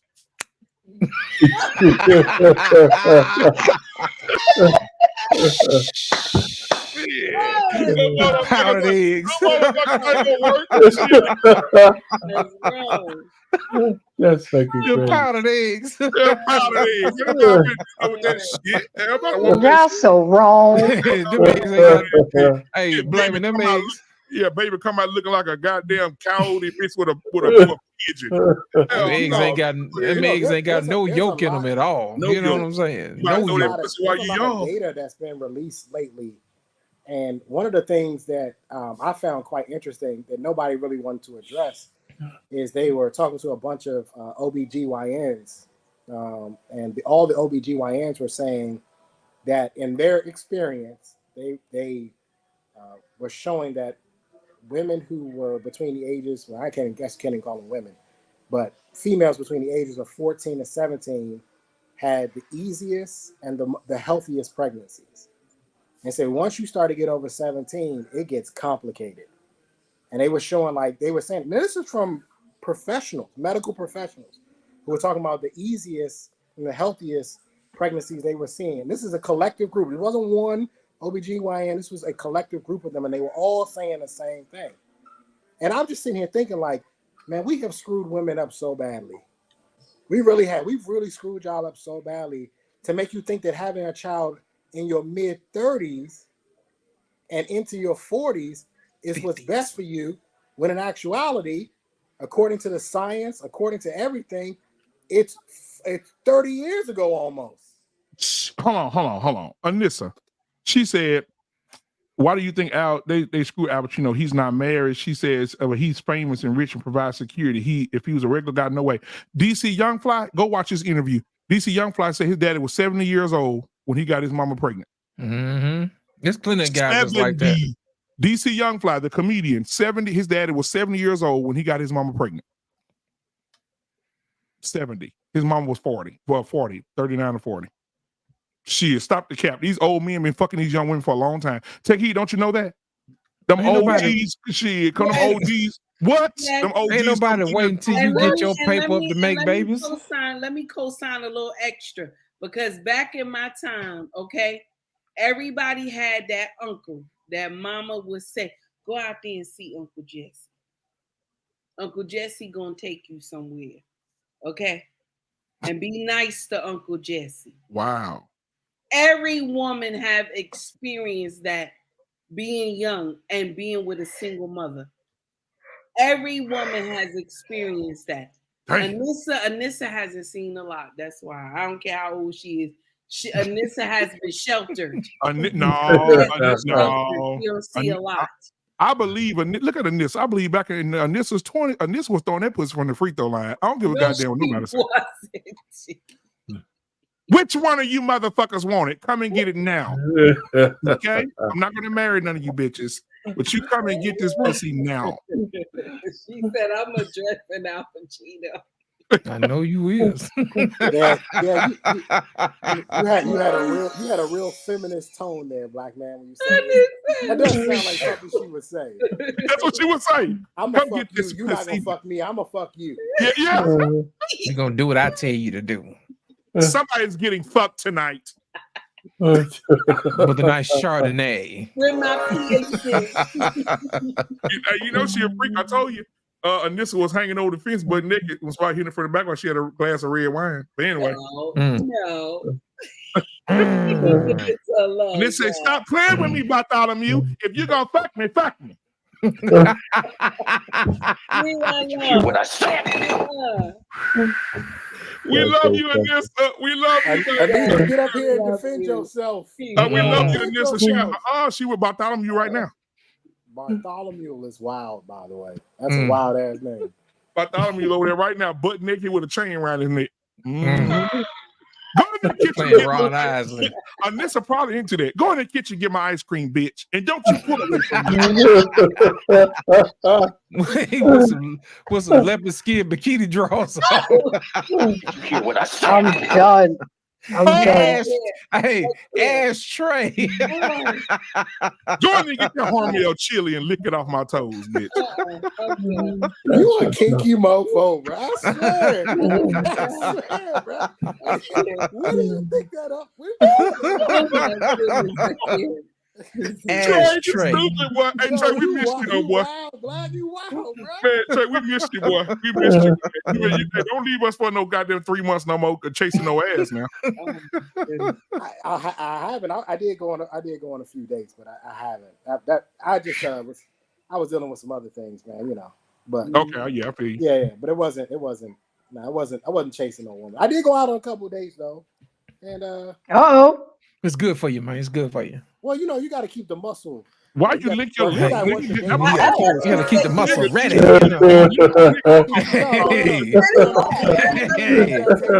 Hey, you ain't gotta explain nothing. You can't do shit on this channel, ladies and gentlemen. You got to keep the dating muscle activated. Hey, did you just say when you said muscle? Did you lick your lipstick? No, I didn't. That's the LL Cool J color. That nigga said when it comes to the muscles, and licked his lips. LL Cool J and shit. God damn. Let me share something with y'all. Ladies, little cool Trey. I'm convinced that Travel One is Sugar Bum. I'm convinced. It's probably the same one. It's a murder count. Because they both gonna be in the chat. You never see them in the same place at the same time. Hey, you know what? But the name speaks for itself. Travel One, because they by themselves like a motherfucker. Oh, let's see. Who else in the chat tonight? Lena said, BMU, stop. I'm sorry, baby. I'm sorry. Anissa, if you're watching, we love you. We miss you. We miss the wine of the night. And but we knew tonight you was gonna be tooting that ass up. And Bartholomew. What you say? She tooted up for Backshot Bart? Yeah, Backshot Bart. Dang. She may be over there with Sideshow Bob. Gonna start out the evening telling some Larry, move your hand. Larry, move your hand. You know what? I can tell. I'm telling you, this is aggressive. If you're gonna fuck me. All that slow stroking shit don't work for me. me. I can't. When Trey was over here last week, he fucked Oh, Talking about some pull my ponytail and everything. why am I catching shade? Black man, why am I catching me. Lost shade? in translation came over here and fucked the Holy Ghost out of it. And you didn't tell me. Pull my ponytail and everything. Yeah, Anissa definitely look like the type of woman that tell you move. Just Our pain Just snuck move. in my DMs. No. Our pain was in my DMs when you our pain. You was in my DMs, our pain trying to fuck. Be like Thanos talking about some fine, I'll do it Yeah, myself. you gray beard, bald head, motherfucker. You was in there, you was trying to fight. Yeah, boy. And this is aggressive, I can tell you. This is aggressive. Just move. Move. Get out the way. You walk in the room and this allow him to be a butt nigga, get wide open. Come get this pussy now. Ain't nobody going home until this pussy is dug through. Get in here, Trey. Trey said, I'm coming. Damn, again. Yes. And bring that orange juice with you. In your Batman costume. Put them cuffs on me, Trey, and tie me over there and hit me across the hip that ketchup bottle. Oh my God. All right. Oh my God. Who y'all? Ladies and gentlemen, this is the BMU After Hours Freak Show. I love y'all. Hold on, babe. You a kinky mofo. Catch up, bro. Catch up. You a kinky dude, bro. That's for the glizzy. You hear what I said? Yeah, that's for the glizzy. You a kinky mofo. You could have said honey. You could have said chocolate syrup. You could have said a lot of different things. Whipped cream. This fool said ketchup. Oh, I'm talking from Anissa's perspective. Like she said, get some pickle relish and put it in your mouth and come eat this thing. You know what I'm saying? Man, you snitching on yourself, bro. You snitching on yourself. Oh, shit. Oh, y'all got me in tears, man. Black man, Black man got a whole little tray of condiments sitting right next to him right now. I do not. Look, as long as the pussy don't do this, we good. As long as I don't get that, I'm good. Oh my God. Hey Trey, let me ask you a question, Trey. Hold on, Trey. If you went over and she said, Trey, I'm ready to give you some, and you say, yeah, I'm gonna fold her ass like a lawn chair, and she open her legs and they do this.